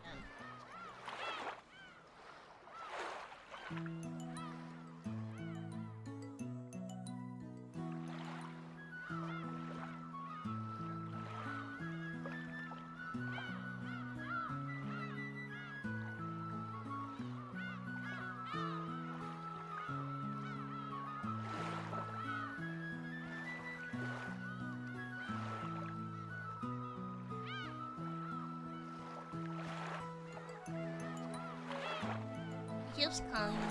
Anyways, those two definitely love going to the hit restaurant kissing cousins. Hey yo, is he a meat motor? No, they're okay. Crap, total defeat. It's like I'm no match for you anymore. That's not true. Even Battle-kun must have his weaknesses. Right, Maria-chan? Fall. Shh, cut it out, Maria. Let's keep that a secret, alright? Oh? Hell are you talking about? Sorry, but there's no chance you'll see that weakness of mine now. After all, the nightmare plane trip is already over and done with. The only thing left is the nice, quiet splashing of the boat ride. I never thought I'd start loving that piece of junk boat this much. Hehe. Huh? Guards, Nissan, is there something wrong with his head? You'll understand soon. Very soon. At the time I didn't get what Aniki meant by that big smile. What have we here? Ooh, Battle-san, how big you've grown. Who is it this time? It's an old lady with an apron. Oh yeah, that takes me back. I remember now. You remember her, right? It's Kumasawa-san, the servant. I could never forget you, Kumasawa-bachan. After all, you haven't aged a bit in these past 6 years. That's crazy. If anything, I'd say you're looking younger than ever. Oh, lately my skin's been getting quite smooth and silky. And like, hasn't my chest gotten bigger as well? How do you like a little feel? You're kidding, right? My breast fondling is strictly limited to bouncy girls. Oh, I was quite bouncy in my youth. Don't be shy, fondle to your heart's content. Yeah, give me a break. It's girls I'm looking for, not granny. Jokes I'd crack about Jessica were being turned against me. Come to think of it, Kumasawa has always been the type to tease people. Kumasawa-san, stop that now. People with that one foot in the coffin shouldn't jump around. Just where the young is the most rejuvenating medicine. Ho ho ho ho! Oh, Grandma! It's rare for you to come pick us up, Kumasawa-san. I wonder what's gotten into you. Usually your lumbago kicks in whenever someone gives you a job to do. You go. It was someone, you're as harsh as ever. I found myself with some urgent purchases to make, and while I was at it, I thought I would come welcome you all. Damn, Battler, stop sharing just one foot in the grave, don't put the other in like that. Although, it does give a bad impression if the one waiting to greet you is a decrepit old woman. Ho ho ho! Aunt Eva spoke sarcastically, but Kumasawa-bachan's years of experience were nothing to sneeze at. She was more than capable of smoothly and coolly deflecting that comment. Well, it feels bad to say it, but old Kumasawa-bachan may be past her prime as a servant. She might act as though she's in good health, but between the headaches and her lumbago, her Her body's wearing out. To tell the truth, the very fact that she's still working is impressive. How old is she again this year? She must be pushing 80 at least. It's incredible that she's still able to act so cheerily. You just seem to get more and more lively. Oh, that's right. Here you are. It's the tea I told you about before. Look, I bought you some. Please do try it later on. Aunt Rosa took a souvenir bag out from her suitcase. The thing that she remembered a promise that she apparently made last year and faithfully brought it. This sort of thoughtfulness was just like Aunt Rosa. She wasn't the kind of person who would forget or break a promise. Kumasawa Bachan seemed deeply touched, not only that Aunt Rosa had remembered this year-old promise, but she would bring a gift to a simple servant like her. This woman is Kumasawa Chiyo-san. She's a senior servant who's been working at the Ushiromiya, holy fuck, Ushiromiya head family household for many years. As you would expect from someone her age, manual labor isn't her strong point. But she's a kind of super servant who can just handle just about anything else, from kitchen work to cleaning and laundry. Seems like her only flaw is a tendency to slack off. I hear she tries to get away from heavy or troublesome work by playing up her chronic diseases. In Kumasawa Bachan's case, this is probably a sign of craftiness rather than laziness. Though it probably doesn't impress those paying her salary. Well, even if she's pretty flaky when it comes to work, I could never dislike her. I guess that's probably because of her cheerfulness and constant smile. Hey, glad to see you're still in fine spirits. How's your back doing then? Even with the medicine, it's not getting one whit better. According to the doctor, nothing can be done to this one. It's what you might say an incurable disease. Ho ho ho! Hi Jenkins, hi Jenkins, hi.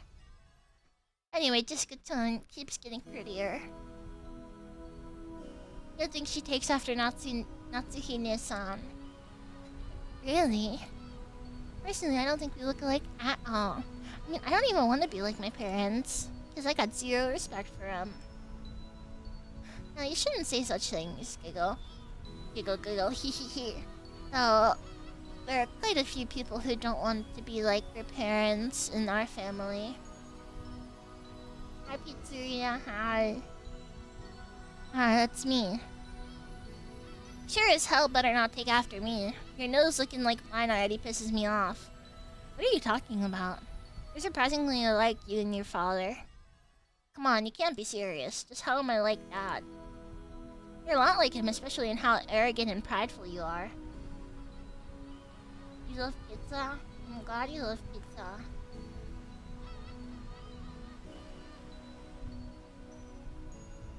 Father's blood is especially strong in you and me-san. Wouldn't you say, Rosa? Oh, absolutely. How's Nissan and Rudolph Nissan are almost unbelievable like Dad. Alright, alrighty. Why am I the only one under fire from these girls? Hideyoshi Nissan, give me a hand, please. I admire Rudolph-kun. You're always so popular with the ladies. Ooh, I'm jealous. Ha ha ha ha ha ha ha. Ho ho ho ho ho. As usual, you're popular enough to make me jealous. Well then, everyone, shall we head over to the boat? Come on now, Maria-san, let's get on the boat together, okay? Get on the boat together. She's so cute. Everyone gets on together. Hell yeah. Hell yeah, this time around I'm not gonna be scared. I'm used to being shaken by the waves. But that piece of junk fishing boat, I'm less afraid of the shaking than the engine breaking down and the boat drifting off. Rudolph does look like a sharp-dressed man. I can see why he's hit with the ladies. Yeah, it checks out, honestly. That's interesting.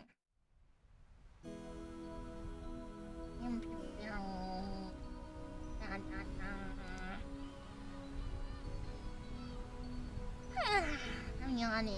Sorry. Hey, oh yes, Battler-kun, I forgot to tell you.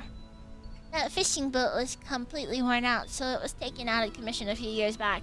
Now you get taken to the island on a different boat. Alright, it's Battler's first time in the new boat. It's super comfy and freaking fast.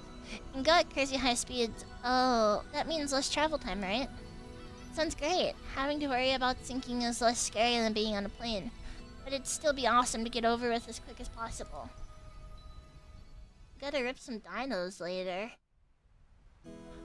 Oh, I don't know about dinos. I don't know if they're dinoing. It's probably they're going to go fall again. That's only on airplanes. Everything's fine now. Anyway, it's the captain's pride and joy, a kind of modded high-speed boat. Seems he's got it pretty souped up. Ooh, pretty souped up. I don't know if they'll dino later because I think they're like power welding or something. I don't know. I haven't checked today. Okay. He was bragging about how attached for base high efficiency propellers to make. Oh, how he attached. I'm fucking stupid. Battler. He's not making out of it. He is not. He's not. He's gonna get such aura loss, bro. He's gonna become a chudlet. His cousin that he likes to grope is gonna find out that he's a chudlet. Oh no. Even more than she already thinks he is. Oh no. For base high efficiency propellers to make or break 40 knots or something like that. He talks about it all the time, so I've sort of memorized the spiel. Spiel? Oh, spiel. Yeah, okay, so the girl on the right, that's Battler. Okay, Battler's the guy with red hair, right? He was talking about groping her breasts. Yeah, I've got it memorized too, since we hear about it every year. The captain says he's been obsessed with modding ever since he lost a speed contest with the foreign boat ages ago. Chudler is real. He actually is a cat. It's crazy. According to him, that opponent managed to break 30 knots with just a fishing boat. And his thirst for a revenge match got him to build an awesome all-new super high-speed modeled boat. Sure, you'll just love it, Battler. Super high-speed modded boat. My first thought was that this would be much better than some beat-up boat that might sink at any moment, but for some reason I got this feeling of foreboding. Probably just overthinking it. He's not overthinking it. He's going to literally lose all of his aura. Holy shit. Holy shit. Holy frick. Hey, Battler, maybe you should just swim to the island. All he does is get bullied. That is crazy. He gets bullied so much. It's kind of funny. Battler, you shouldn't lean over the railing too much. You might fall. Fall. Damn it, so this is why you're all grinning back there.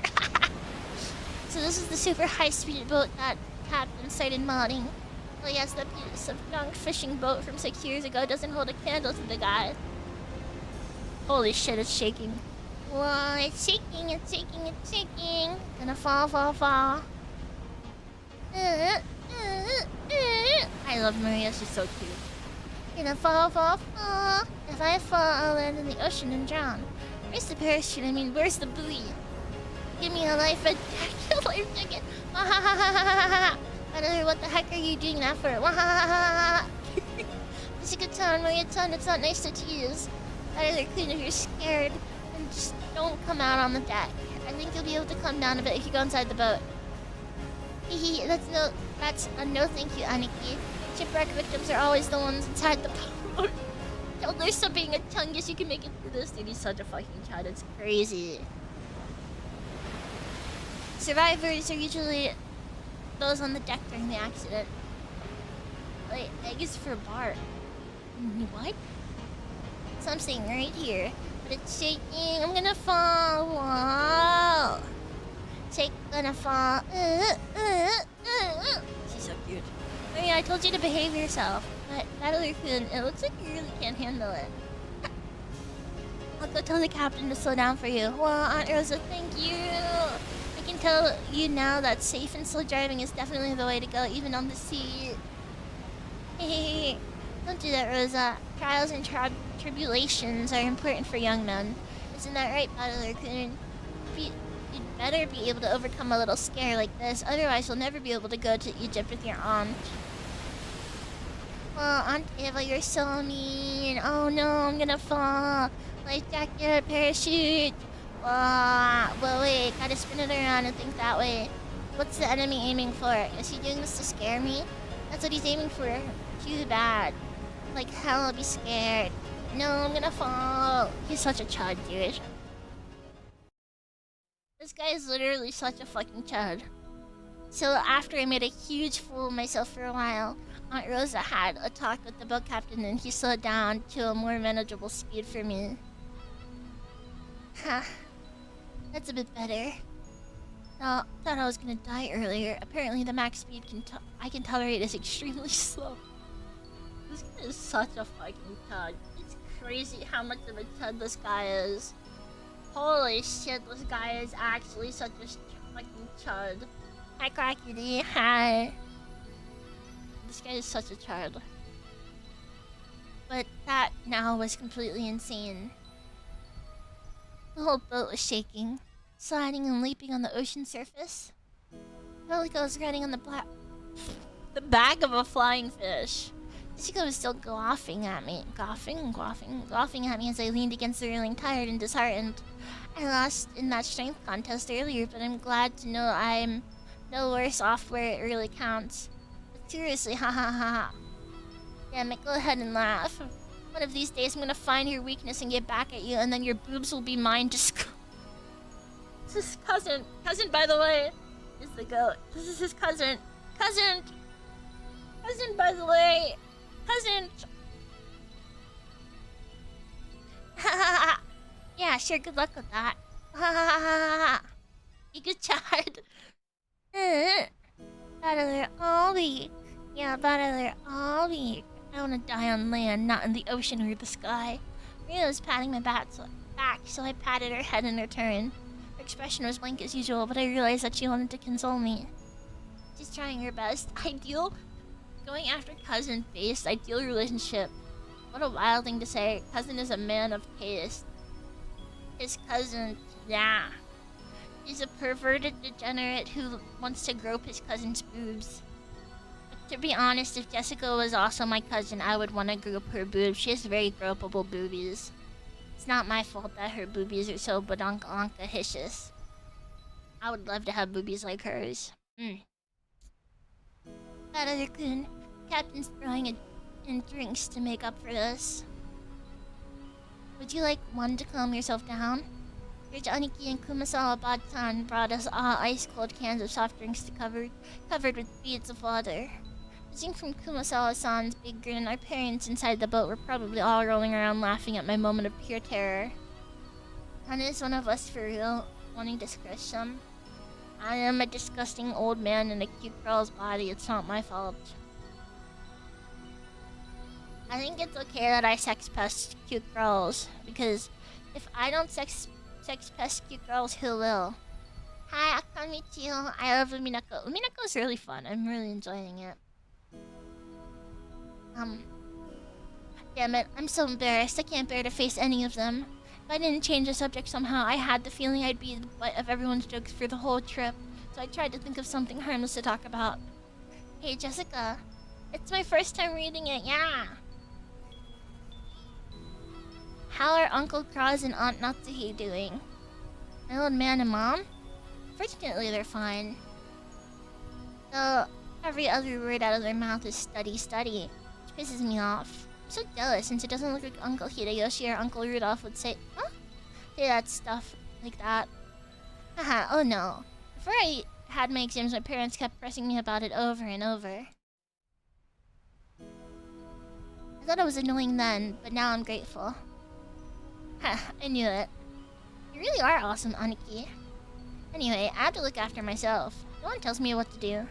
Well, it's not like I'd listen if they did. That earlier son, have you not returned to your parents' home? Well, I kinda go back now and then. Lots of clothes and stuff left at the house I was living in until recently. My mother has 2 houses? Something like that. Why?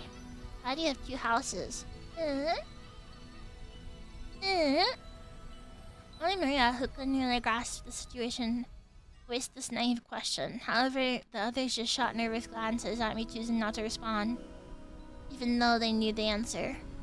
Maria! Look, you can see the harbor now. Look, over there. Can you see it? Saw the harbor, saw the harbor. Apparently Jessica was trying to be nice by changing the subject.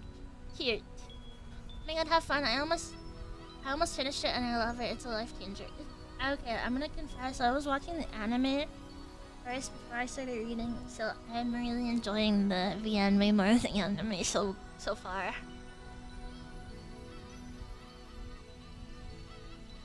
It's been one of the greatest verses of positive change in mindset and lifestyle. Really? Interesting. Could be a guy or anything.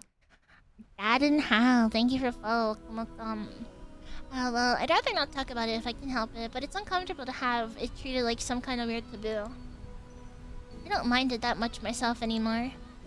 I may be a member of the Ushiro Miya family, but the truth is that for the last 6 years I've been living with my grandparents on the late mother's side, and I've even been using her family name.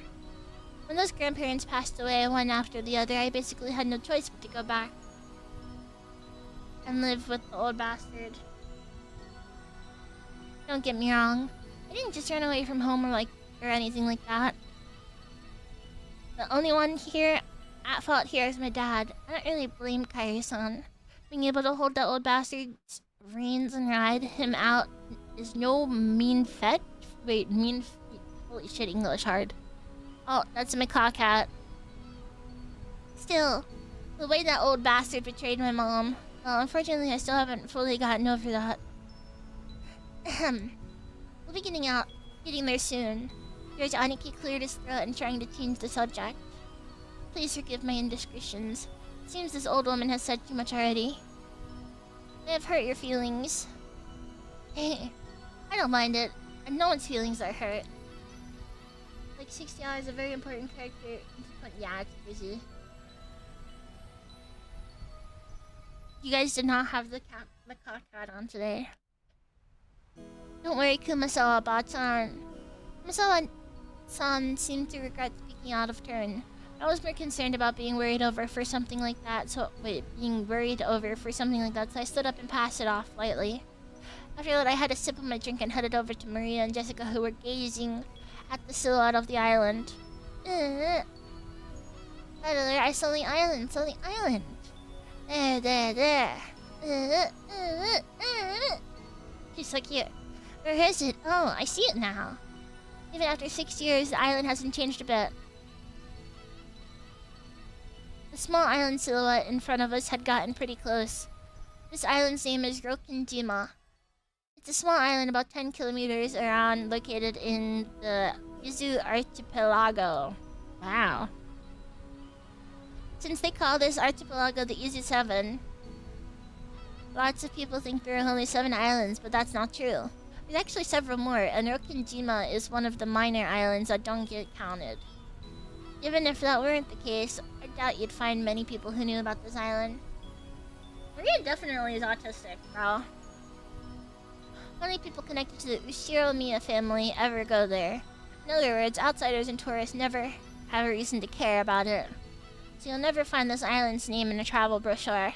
After all of Rokinjima is an estate possessed by the Ushiro Miya head family. Only the Ushiro Miya family lives there, and only people connected to the Ushiro Miya family come and go from there. There's nothing there except a harbor and a mansion. The vast majority of the island is still just an uncultivated forest. Such a waste when it could be made into such a nice golf course or something. However, when you realize that the entire coastline is a private beach, it starts to sound pretty magnificent. You probably guessed it by now, but to put this simply, while the Ushiro Miya family is just rolling in dough, the head family apparently possesses a vast fortune, and Dad and the others who make up for the branch families have built up plenty of wealth for themselves, finding success in their respective businesses. Holy shit, they're fucking loaded. I've been living a commoner's life at my grandparents' home these 6 years, so I'd completely forgotten. But the old bastard's house really is elegant, and everything about it is tuned to match the snobbish taste of the annoyingly rich. Come to think of English. Come to think of it, I guess that makes George, Aniki, Jessica, Maria, and me wealthy, high-class gentlemen and ladies. Needless to say, none of us think of ourselves that way at all. I don't see myself as being rich, and George Aniki, who takes self-discipline very seriously, doesn't let himself get too comfortable. Jessica is always complaining that she'd rather move to the city than be rich. Maria is still a kid who isn't even interested in money at all. Does that attitude really make us any less snobbish? From the perspective of people in poverty who can't pay the bills, we really have been blessed with a lot. This isn't a place to explain any further, so I won't. Anyway, it's the same as not being able to choose the parents you're born from. I didn't ask to be born into a rich family, and I don't think it's really something to be envied. Oh, shit. It can be pretty trying when people are prejudice against you and... holy fuck, just because you're rich and refuse to judge you by your merits. It'll change in time when it comes to money. True. As I pondered these sentimental thoughts, Maria started shouting and leaned over the railing. I'm really liking the, OST. On.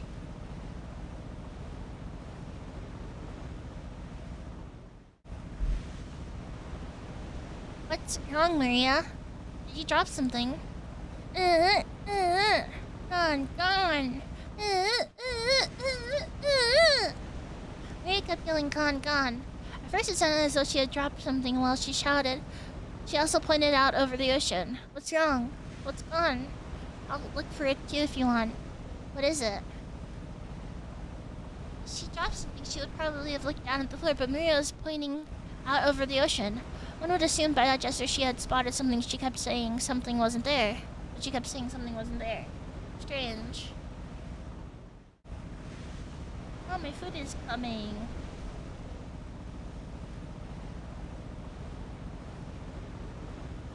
However, since my last memories of this place came from 6 years ago, I was able to spot it before Aniki, who comes here every year.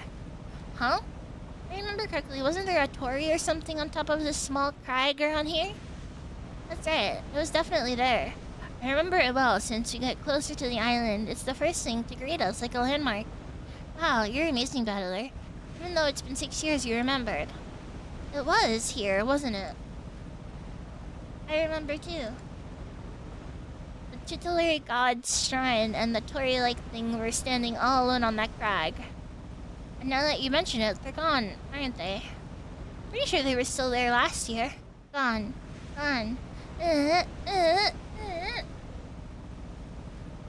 So maybe they washed away by the waves or something. It was a small crag, so it probably got worn away over time. Well, that's my theory too. It was last summer that it disappeared. But they say an enormous lightning bolt came crashing down one evening and smashed the shrine. The fisherman whispered that having a thunderbolt fall upon our honored... Oh shit, my food is about to be here. I'll be right back. Sorry.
I wish we had an elevator, because running up the stairs is not fun.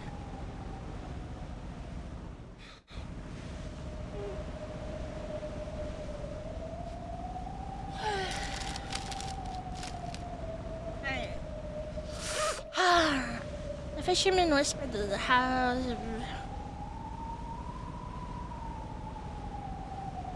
I'm out of breath.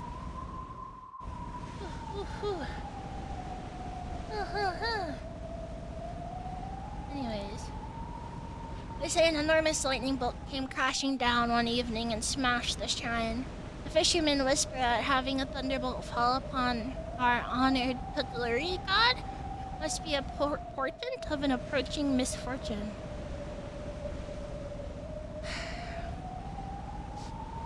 Kuwabara. Kuwasawa-san smiled impishly, as if teasing us, rubbing her hands together, while intoning a Japanese phrase meant to ward off lightning.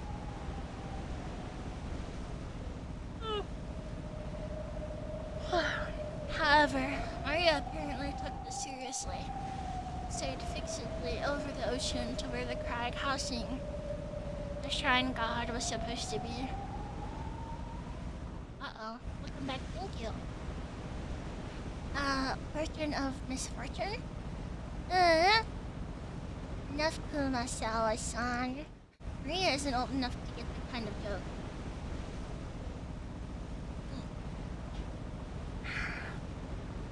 It's okay, Maria-san.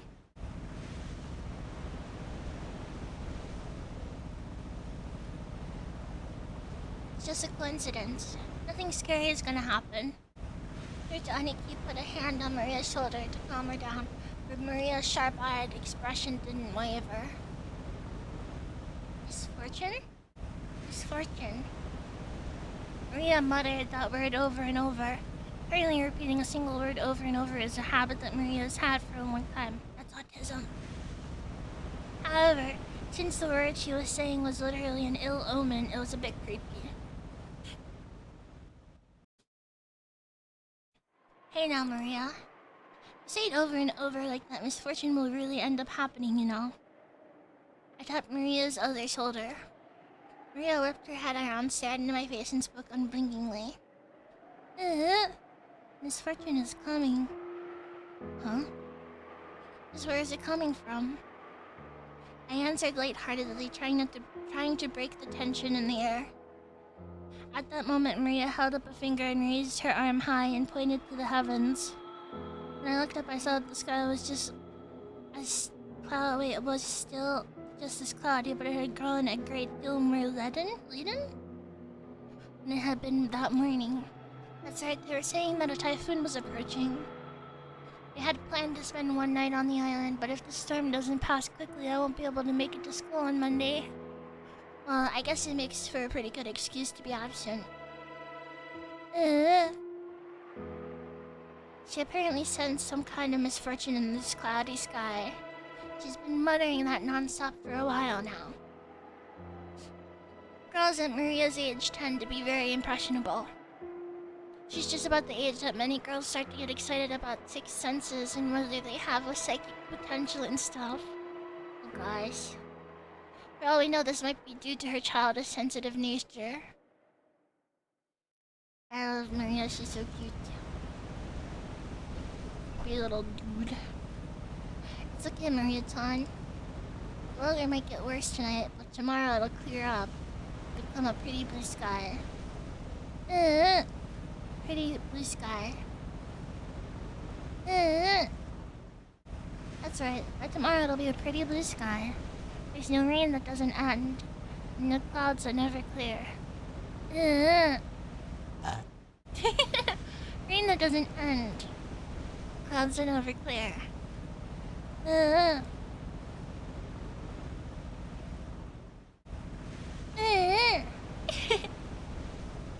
I know that typhoon's coming, but soon it'll go away. It'll be okay, Maria.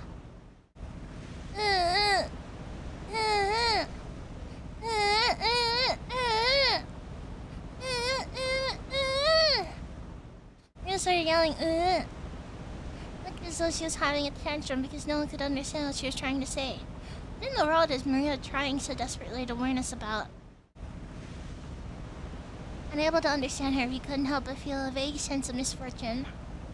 We've heard that everyone can feel the supernatural, but that weakens as you age. That might mean Maria, the youngest one of us all, still possessed some kind of sense the rest of us had lost. I wonder if that sense is sending her a warning. At that moment, Kumasawa-san quietly opened her mouth.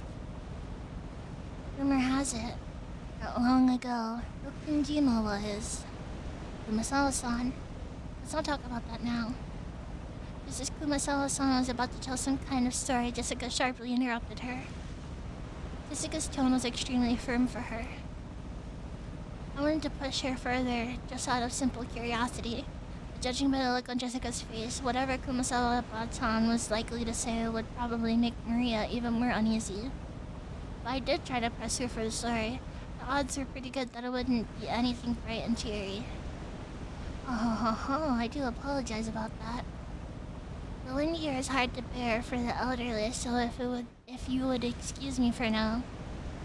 Gossipers have no reason to hang around after they've been told to stop chatting. Kumasawa-san finally realized that she'd overstepped her bounds. She went back inside the boat. Oh my god, she's got the sixth sense. I can't believe it. Maria was a meteorologist this whole time. Totally. She's so cute. Almost as cute as Nana, true. I know, she's so cute. After she left, Uncle Hideyoshi showed up in her place. Since he had arrived mid-conversation, he completely failed to notice the complicated atmosphere hung about the scene. So he refreshingly and unwittingly swept that atmosphere aside. So in the end, it was his lack of tact that brightened the mood. Looks like we're almost there. Okay, just a bit more. Took forever at that speed we went today, didn't it? Wondering whose fault that was. Uncle Hideyoshi, give me a break already. Come on, don't stop there. Seriously, thanks to Butler here, it's taken forever. Mia probably thought that everyone was refusing to listen to her. She hung her head, wearing a fretful expression. As she did, George Aniki crouched down to meet her eyes and spoke to her kindly. Maria-san, there's nothing to be afraid of. Because we're all together. There's nothing to be afraid of if we're all together. Go ahead and say it. There's nothing to be afraid of if we're together. Yes. There's nothing to be afraid of if we're with each other. You watch Mushoku Tensei and Re:Zero? I have, in fact, seen Mushoku Tensei and Re:Zero. I haven't seen the most recent Re:Zero seasons. I stopped at the end of the second season. Mushoku Tensei, I've watched up to the most recent season. I kind of got pissed off because I don't like that. It kind of turned into like a harem arc and it pissed me off, but it's okay. But it was pretty good. I feel like I really want to read the manga more. Well, it's a light novel, isn't it? I feel like I should have read it rather than watch it. Cause yeah. Stairs anime guy? Yeah, I got mid, but the art is pretty. Yeah. Nothing to be afraid of if we're with each other. That's right. Exactly what George Aniki said. If we stick together, there will never be anything at all to be afraid of. Right, Jessica? Yeah, no doubt about that. What George Nisan says is always true, Maria. George Nisan always true. Yes, I don't lie. So trust me. There's nothing to be afraid of if we're all together. George Oni-chan doesn't lie. I trust you. There's nothing to be afraid of if we're all together. Not afraid. Maria jumped into George Aniki's arms and hugged him tightly. After Aniki patted her head, she jumped away again. Her facial expression had undergone a 180-degree change, turning back to normal. She was once again the ordinary Maria. There's nothing to be afraid of anymore because we're together. Yeah, that's it. You look all better now. You're strong and that's awesome. I'm awesome! She's so cute. Hey now, what's going on here?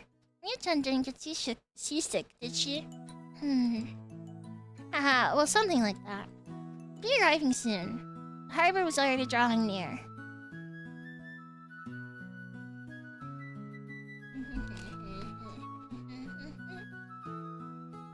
Meow, meow, meow, meow, meow, meow, meow, meow. Maria-chan is awesome.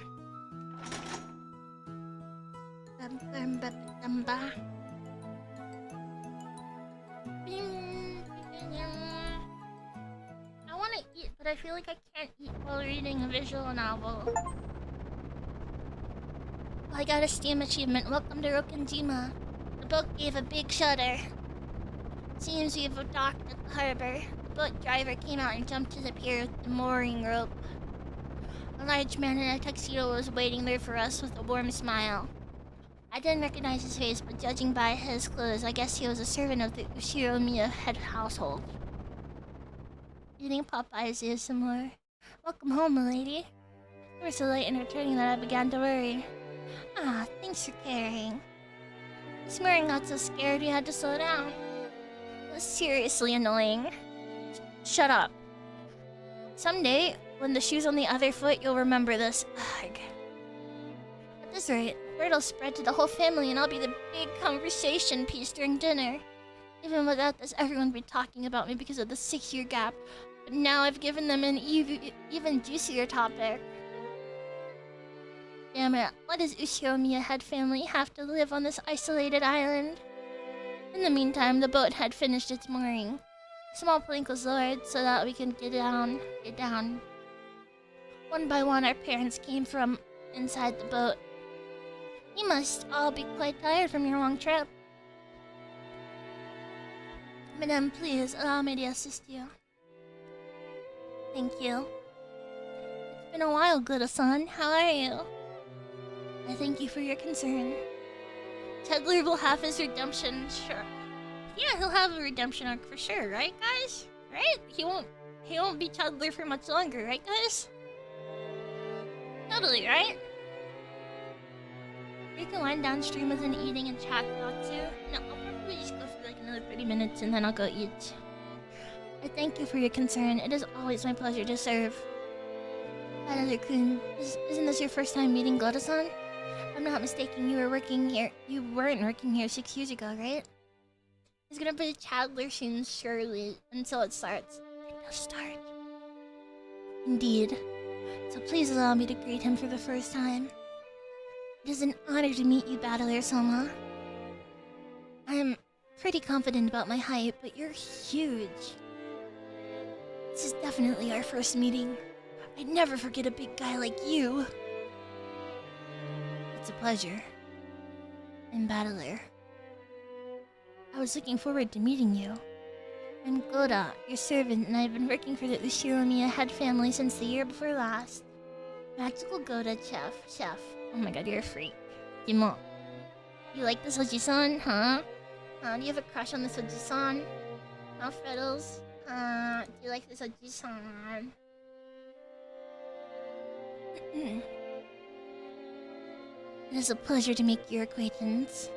If there's anything you need, please feel free to rely on me at any time. Goda-san, it's been some time. It has been too long, George-sama. Please allow me to assist you. As usual, you're a welcoming guest. If you ever need a job, just let me know, okay? I'd hire you anytime. You do me too much honor. Please allow me to assist you, Hideyoshi-sama. Goda-san then lent a hand to everyone as they disembarked, greeting them as they passed. He's lacking that stash. His speech and mannerisms had the refined polish of a professional. He was very graceful in contrast with his initially tough-looking appearance. His large size made him seem a bit scary at first, but he was much more polite than my first impression had led me to believe. He claimed to have served on the island for 2 years, but he had doubtless worked at a similar job somewhere before. After everybody disembarked, the mooring rope was untied and the boat started to steer away from the harbor. was probably returning to its home port on Mijima. The captain waved his hand in farewell. Maria whatever, waved her hand back. Consciously. Go. Now that I think about it, that must be why I felt something out of place for a while. I can't hear the cries of the seagulls. Seagulls? The birds?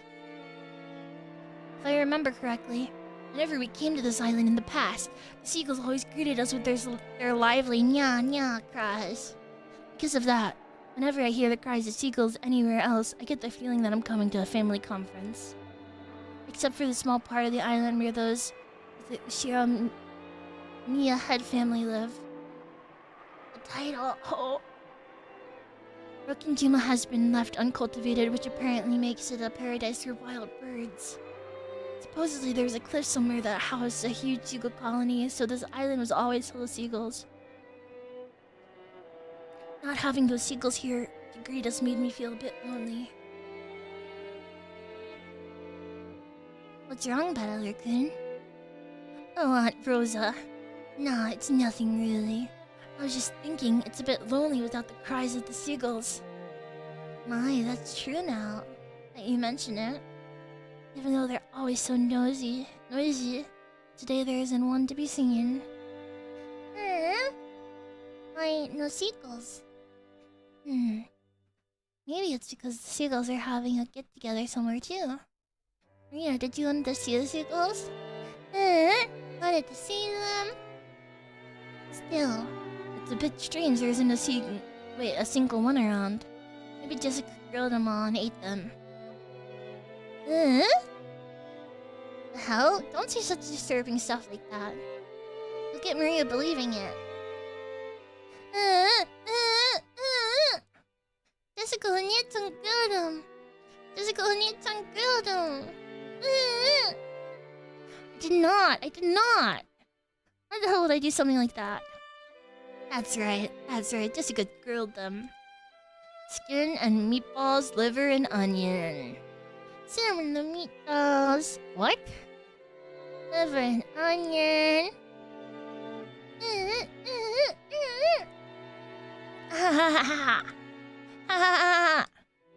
As I made fun of Jessica, Maria tagged along, looking like she was having fun. Oh, I never guessed she was such a good sport. Alrighty then, from today on, I'll make you my #1 follower. As I smiled at her, she beamed, looking overjoyed as possibly because she was happy about this little connection we made with each other. That's not it, Maria-chan. I've heard wild birds are attuned to changes in the weather and atmospheric pressure. The weather will probably get worse tonight. The seagulls might have returned to their nest early. Not grilled? Jessica Honey-chan didn't grill them? No. I wouldn't do something like that. Rather you admit it right now that you lied. Battler-kun. Maria-chan is a naive girl, so she takes even jokes seriously. You should choose your jokes more carefully. There's Aniki gently scolded me. Even though I outstripped Aniki in height, Aniki was Aniki, of course. There was no choice but to obediently apologize. Sure, my bad. Maria, that was a joke. Seagulls are all taking it easy in their nest today, that's all. Adler lied? Birds only told the truth? Had she actually been tricked, despite all the fun she was having?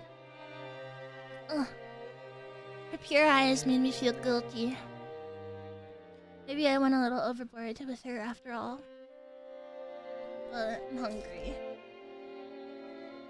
Yeah, that's right. What George Aniki said is true. The weather is bad, so they probably went home for the day. It doesn't mean they're gone. Right, Aunt Rosa? That's right.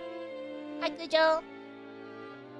Tomorrow, when the weather gets better, I'm sure we'll come back so we can hear them cry. Meow, meow. Meow, meow.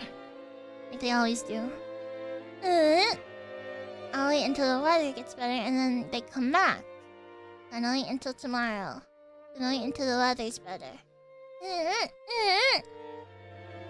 Mia was in a lighter mood and was looking forward to tomorrow when the seagulls would come back and fill the skies.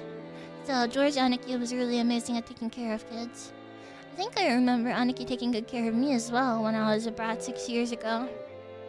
Aniki, that's probably your gift. George-kun is amazing at taking care of young kids. If you wanted to, I bet you'd be great with a job in childcare, don't you think? Yeah, it's almost like George-kun's son was born to do something like that. Personally, I think it'd suit you better than doing business in some company president's office. Oh no. Childcare is a fine career path. It's not a job where merely liking children is enough. You really are modest, George-kun. That other kun is quite good with children too. Just a second ago, even though it didn't last long, Maria seemed to be having a lot of fun. Just keep on playing with her like you did just now. Just choose your jokes more carefully, okay? Aunt Rosa winked at me, giggling a little bit. She's a real mother, I thought to myself, who's happy to see Maria having fun. Come on, Rosa. And you brats too, what the hell are you doing? Let's get going. Okay, we're coming. Little bastard was waiting for us to hurry up. Yeah, we need to get him moving. We might as well have had this conversation after settling our luggage down in our rooms. Now then, everyone, allow me to lead you to the guest house where you will be spending the night. Please, this way. Oda-san called to everyone and led the way. Kumasawa-san brought up the rear.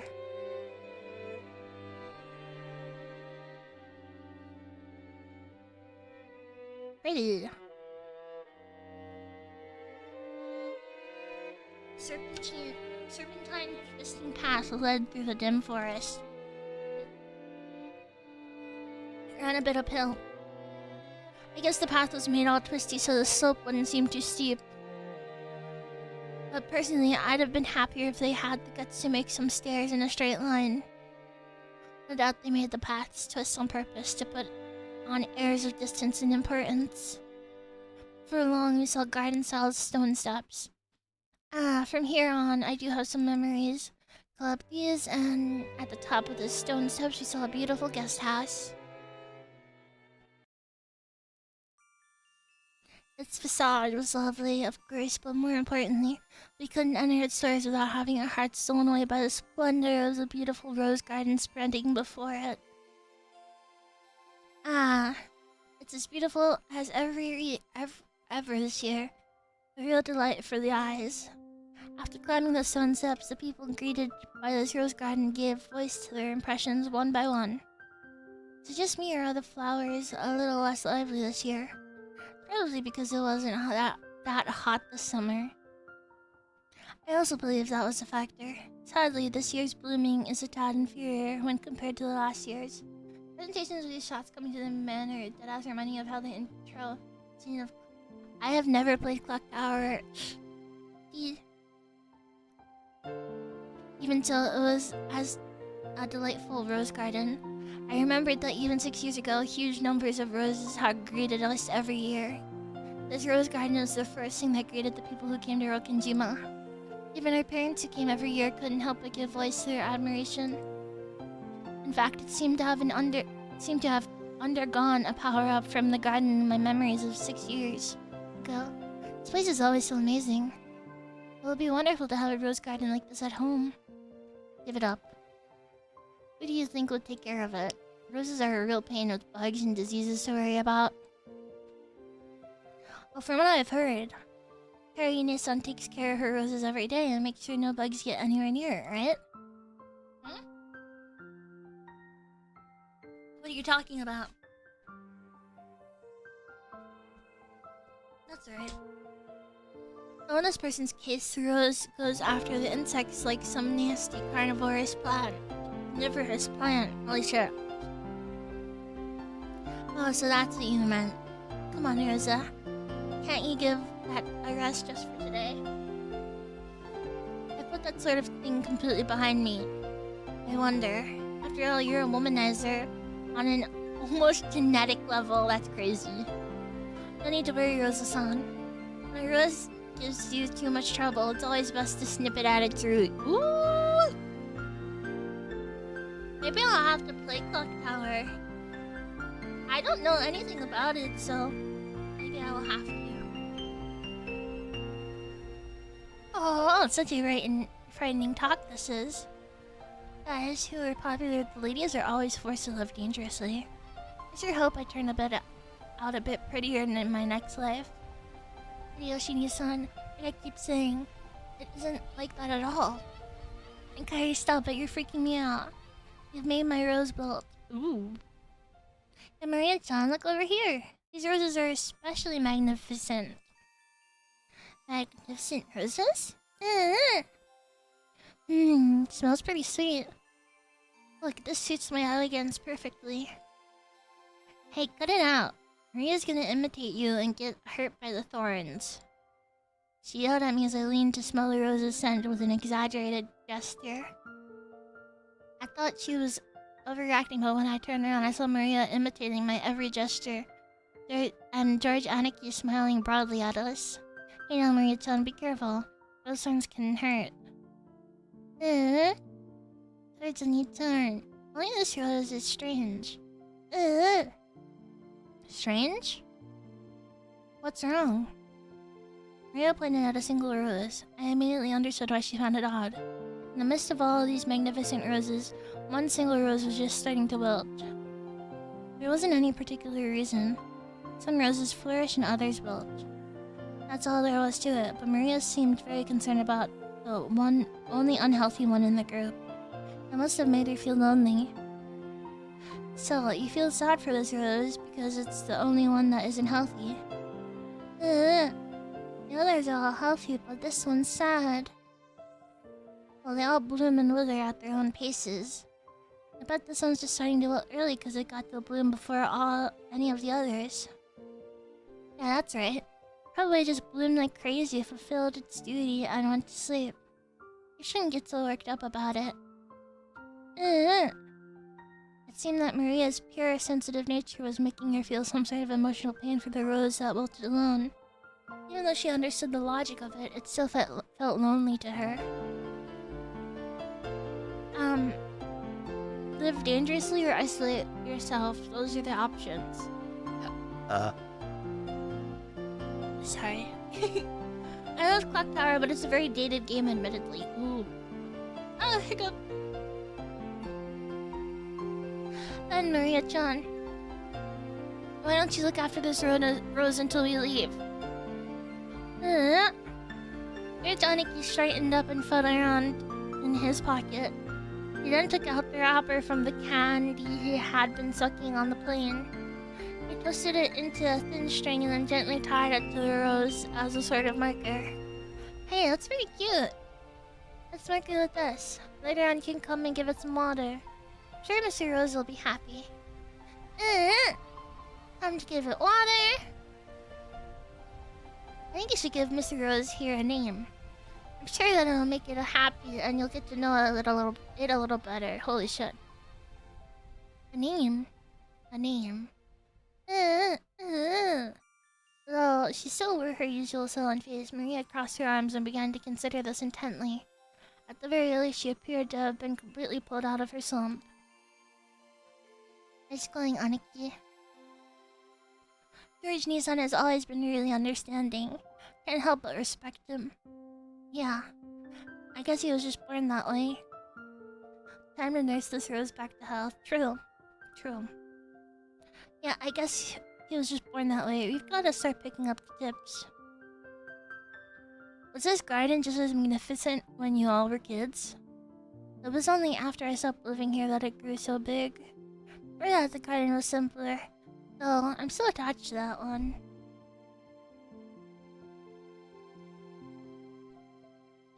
Nissan fiddled with it too much, with that vaguely bad taste of his. I liked it much better before. Yeah, but you've got to think positive. Setting aside how it used to look, its beauty now is something to be admired. You'll be able to relax a little better if you look at it this way. I didn't mean it like that. I was just saying that I wanted you to see this garden the way it was before, too. Everyone, if you please, I shall guide you to your rooms now. Loda-san called to everyone to ask if we were ready. But our hearts had been completely stolen away by the rose garden that none of us had seen for a year, so we didn't pay much attention to him. Since we were in a travel group, it wasn't like we had a strict schedule to follow. Besides, since our parents were visiting their old home, full of nostalgia, it wasn't like they had to let themselves be urged on by anyone or anything. Understanding the situation, Gluda-san continued to wait, smiling widely until her parents got tired of the roses and told him to guide us to our rooms. Oh? Hey! If it isn't Kanan-kun. It's been so long, how are you doing? Uncle Hideyoshi suddenly shouted. In the direction he was waving was a slender boy. Meeting him right after a huge man like Gluda probably emphasized his small stature. The boy was in the middle of transporting piled up gardening tools, and the leg in a wheelbarrow. Holy shit, English hard. When he realized he was being called out, he set down the wheelbarrow and took his hat off and bowed his head.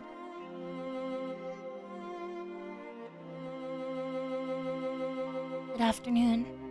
I figured he was probably younger than me, and I realized by the general atmosphere surrounding him that he was another servant. He greeted us in response to Uncle Hideyoshi's call, but he seemed like he might be pretty unsociable most of the time. It was a greeting that lacked feeling. When Gluda-san noticed that our interest had shifted towards him, he went to the boy's side and introduced him to us. Kanan, it's Kanan-kun, furniture boy. This is that guy, what can I say, totally needs to take notes from George, totally. But Selma, allow me to introduce you. This is one of the servants of the Shiromiya head household. Kanan-san, greet our guests. I'm pleased to meet you. I am the servant, Kanan. Yet my first impression wasn't wrong. He seemed to be unsociable, at least not so good at talking. Compared to Gluda-san, who was extraordinarily polished as a servant, he couldn't help but feel an inexperience typical of his age. When Gluda-san urged him in a whisper to give a bit more than of an introduction, the boy named Kanan only cast his eyes downwards. Kanan-san, could you perhaps give them a little more of a greeting? No, because we are furniture. He didn't seem to be refusing to greet us out of spite. Rather, he seemed to have fallen silent because he didn't know what else to say to us in greeting. I guess we haven't met some of the other servants yet. Right now we've only seen Kanan, Kuma, Sawa, and Dora? Question mark? I think we met the parents. We haven't met Jessica's parents yet. Or Shannon and the other person, I don't remember their name. Well, Kanan-kun's shy and doesn't tend to talk much. He might not be that sociable, but deep down, he's a really good person. Don't get him wrong. You've been working here for 3 years, haven't you? Pretty sure you started a year before Gluda-san, right? Even though he wasn't exactly terrible at first. He wasn't exactly giving a terrible first impression. Jessica hurriedly backed him up. I see, apparently his unsociable nature causes him to trouble a lot. Okay then, nice to meet you. I'm Battler. I'm 18. How old are you? Holy shit. He fell silent as though wondering whether or not it was a question he'd have to answer, but here again, Jessica plowed ahead. If I remember correctly, Kanan's 2 years younger than us, so 16, right? Yes, that is correct. It looked like he would have preferred not to tell us his age if given the choice. It was probably because he thought we'd look down on him for it. I remember that when I was around his age, I hated being asked how old I was by adults. I see, 16? Huh. It's gotta be a delicate time. Which means I probably asked something I shouldn't have. I'm glad you're about our age. Just be cool and call me Battler. I'll call you Kanan. Thank you very much. Cinnamon alone is sufficient, Battler-sama. Jessica looked panicky for some reason. She seemed to think my impression of Kanan was getting worse because of his refusal. While as a girl, Jessica probably couldn't understand the fretful male heart at his age. As his elder, even by just 2 years, I took it upon myself to be understanding of that. Kanan-san, could you perhaps be a little more courteous? Courteous? Smiling face is also a part of a servant's duty. My apologies. I shall make an effort. Oh ho ho! Goda-san, Kanin-kun is trying his best, yes? It looked like he was often warned about being unsociable. Apparently, he hadn't improved one bit. Goda-san kept his business... Holy ah! Thank you for the tip! Thank you! Goda-san kept his business smile, but let out a small sigh of resignation. Resignation escape. Furniture doesn't have age, it only ages if they're stopped being cared for. Oh, I like the way you put that. We haven't seen Shannon yet, but she'll be here soon, I think. Oh, we have seen Genji. That was like in the pre-starting of the story, basically. Goda-san kept his business smile, but let out a small sigh of resignation escape. I don't know what that means. Well then, I still have work to do, if you'll excuse me. Little Cannon himself was uncomfortable with remaining silent here any longer. After another perfunctory bow, he turned around and started pushing the wheelbarrow again. Just then, the wheelbarrow suddenly bobbled and fell, scattering the load. I guess the wheelbarrow's single wheel got caught on the pebble and lost its balance. Holy shit, aura wash. What do you think you're doing? Now, clean it up quickly. Goda-san urged him to hurry in a quiet voice, as though hinting that it was shameful for a servant to appear clumsy in front of our guest. Huntington wordlessly reloaded the wheelbarrow with the fallen objects, as if to say that he understood quite well without being told. He seemed to be fine with the light-looking gardening tools, shovels and such, but he looked like he was having trouble getting his arms around and lifting up some sacks of fertilizer. Are you okay? You're so careless. Here. Milady, you will dirty your garments. Please leave this to us. With a smooth motion, Goda-san took the shovel that Jessica had picked up. Behind him, Kanin-kun was having trouble with the sacks of fertilizer. You'll dirty your garments. Don't worry, the ones I'm wearing aren't that expensive. Besides, I hate guys who just sit there and make the waitress pick up the fork they drop at a restaurant. The non-art is starting, scattering my load. Kanin is such a hard worker, true. I lifted up the other bags that had fallen. Of course they weren't light, but for me it was a piece of cake. Kanin-kun looked at me surprised. It was the face of someone who would have never expected to receive help from a guest. But Battler Soma, don't worry about it. I will take care of everything, so don't you worry. I may not lick it, but I've got it where it counts. Hehehe. Since Kanin-kun looked like he hadn't gone through his growth spurt, he was stuck with a sort of weak body. This kind of weight might have been too much for him. It's quite heavy. It's natural that it would be difficult for you. Don't worry about it, Kanin-kun. Okay, my time to shine. This makes up for the boat stuff from before, right? Ha! As if this could make up for freaking out like that. Hahaha! Later I'll tell you about it too, Kanin-kun. Earlier was totally hilarious. And a fall.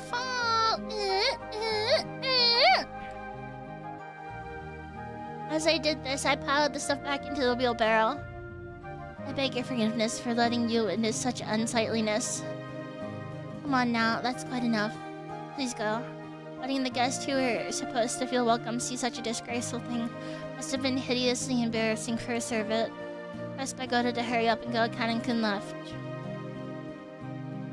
You're too harsh on him, Goda-san. Shouldn't you have helped him instead of being a bully? That was wrong with me. I deeply implore your forgiveness. Without even a twitch of a smile, Goda-san apologized elegantly. Nana, you did the best Mario impression, thanks. I'm trying my best, she's really cute. Kanin-kun has a ton of things she's good at too. It's just that being young works against him all the time. It's a crying shame. Well, it's a prickly age. Let's just leave him be. After all, closed-mouthed servants are the best kind. Isn't that right, Kumasawa-san? Oh, Rudolph-sama, you truly are harsh. There is no servant as silent as me, of course. Everyone smiled wryly at that obvious lie. Even she herself didn't believe that, not in her wildest dreams. She must have said it to lighten the mood. Yeah, that's the kind of character Kumasawa Batan used to be. The once stiff atmosphere had cleared up once thanks to her cheerful smile. I'd like to sit down our luggage soon. Oda-san, what rooms are we all going to take? Shall be the same as the previous year. Allow me to guide you. Please, this way. We headed towards a trim, elegantly simple guest house. This is gonna be our temporary quarters for the night. I'm so hungry. Kanan watched over the hedge as the guests all entered the guest house. Then he let his eyes fall on those heavy sacks of fertilizer piled up in the wheelbarrow. In his mind, he kept going over his previous mistake. Battler, big and strong, had picked up the sacks in front of him. The sacks Kanan couldn't lift himself as if they were feathers.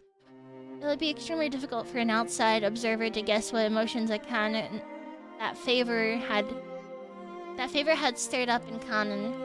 As far as you could tell by watching him hang his head, there was something that he just couldn't let go of. Muttered words escaped his lips. But those words he murmured were so soft that they didn't reach even his own ears.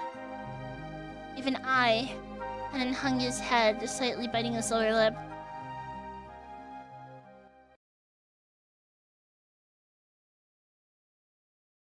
Where's a good place to stop?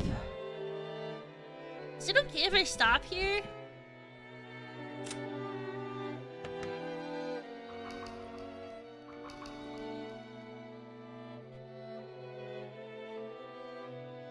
Alright. Let me make sure I save this. Okay. Chickens!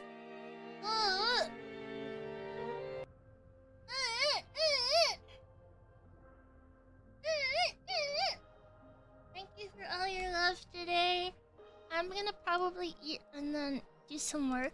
But thank you for watching and thank you for spending tonight with me. I'll see you all on Wednesday. Bye bye. Bye bye bye bye bye. Yay. Okay, bye bye. Bye bye. Let me click my end screen.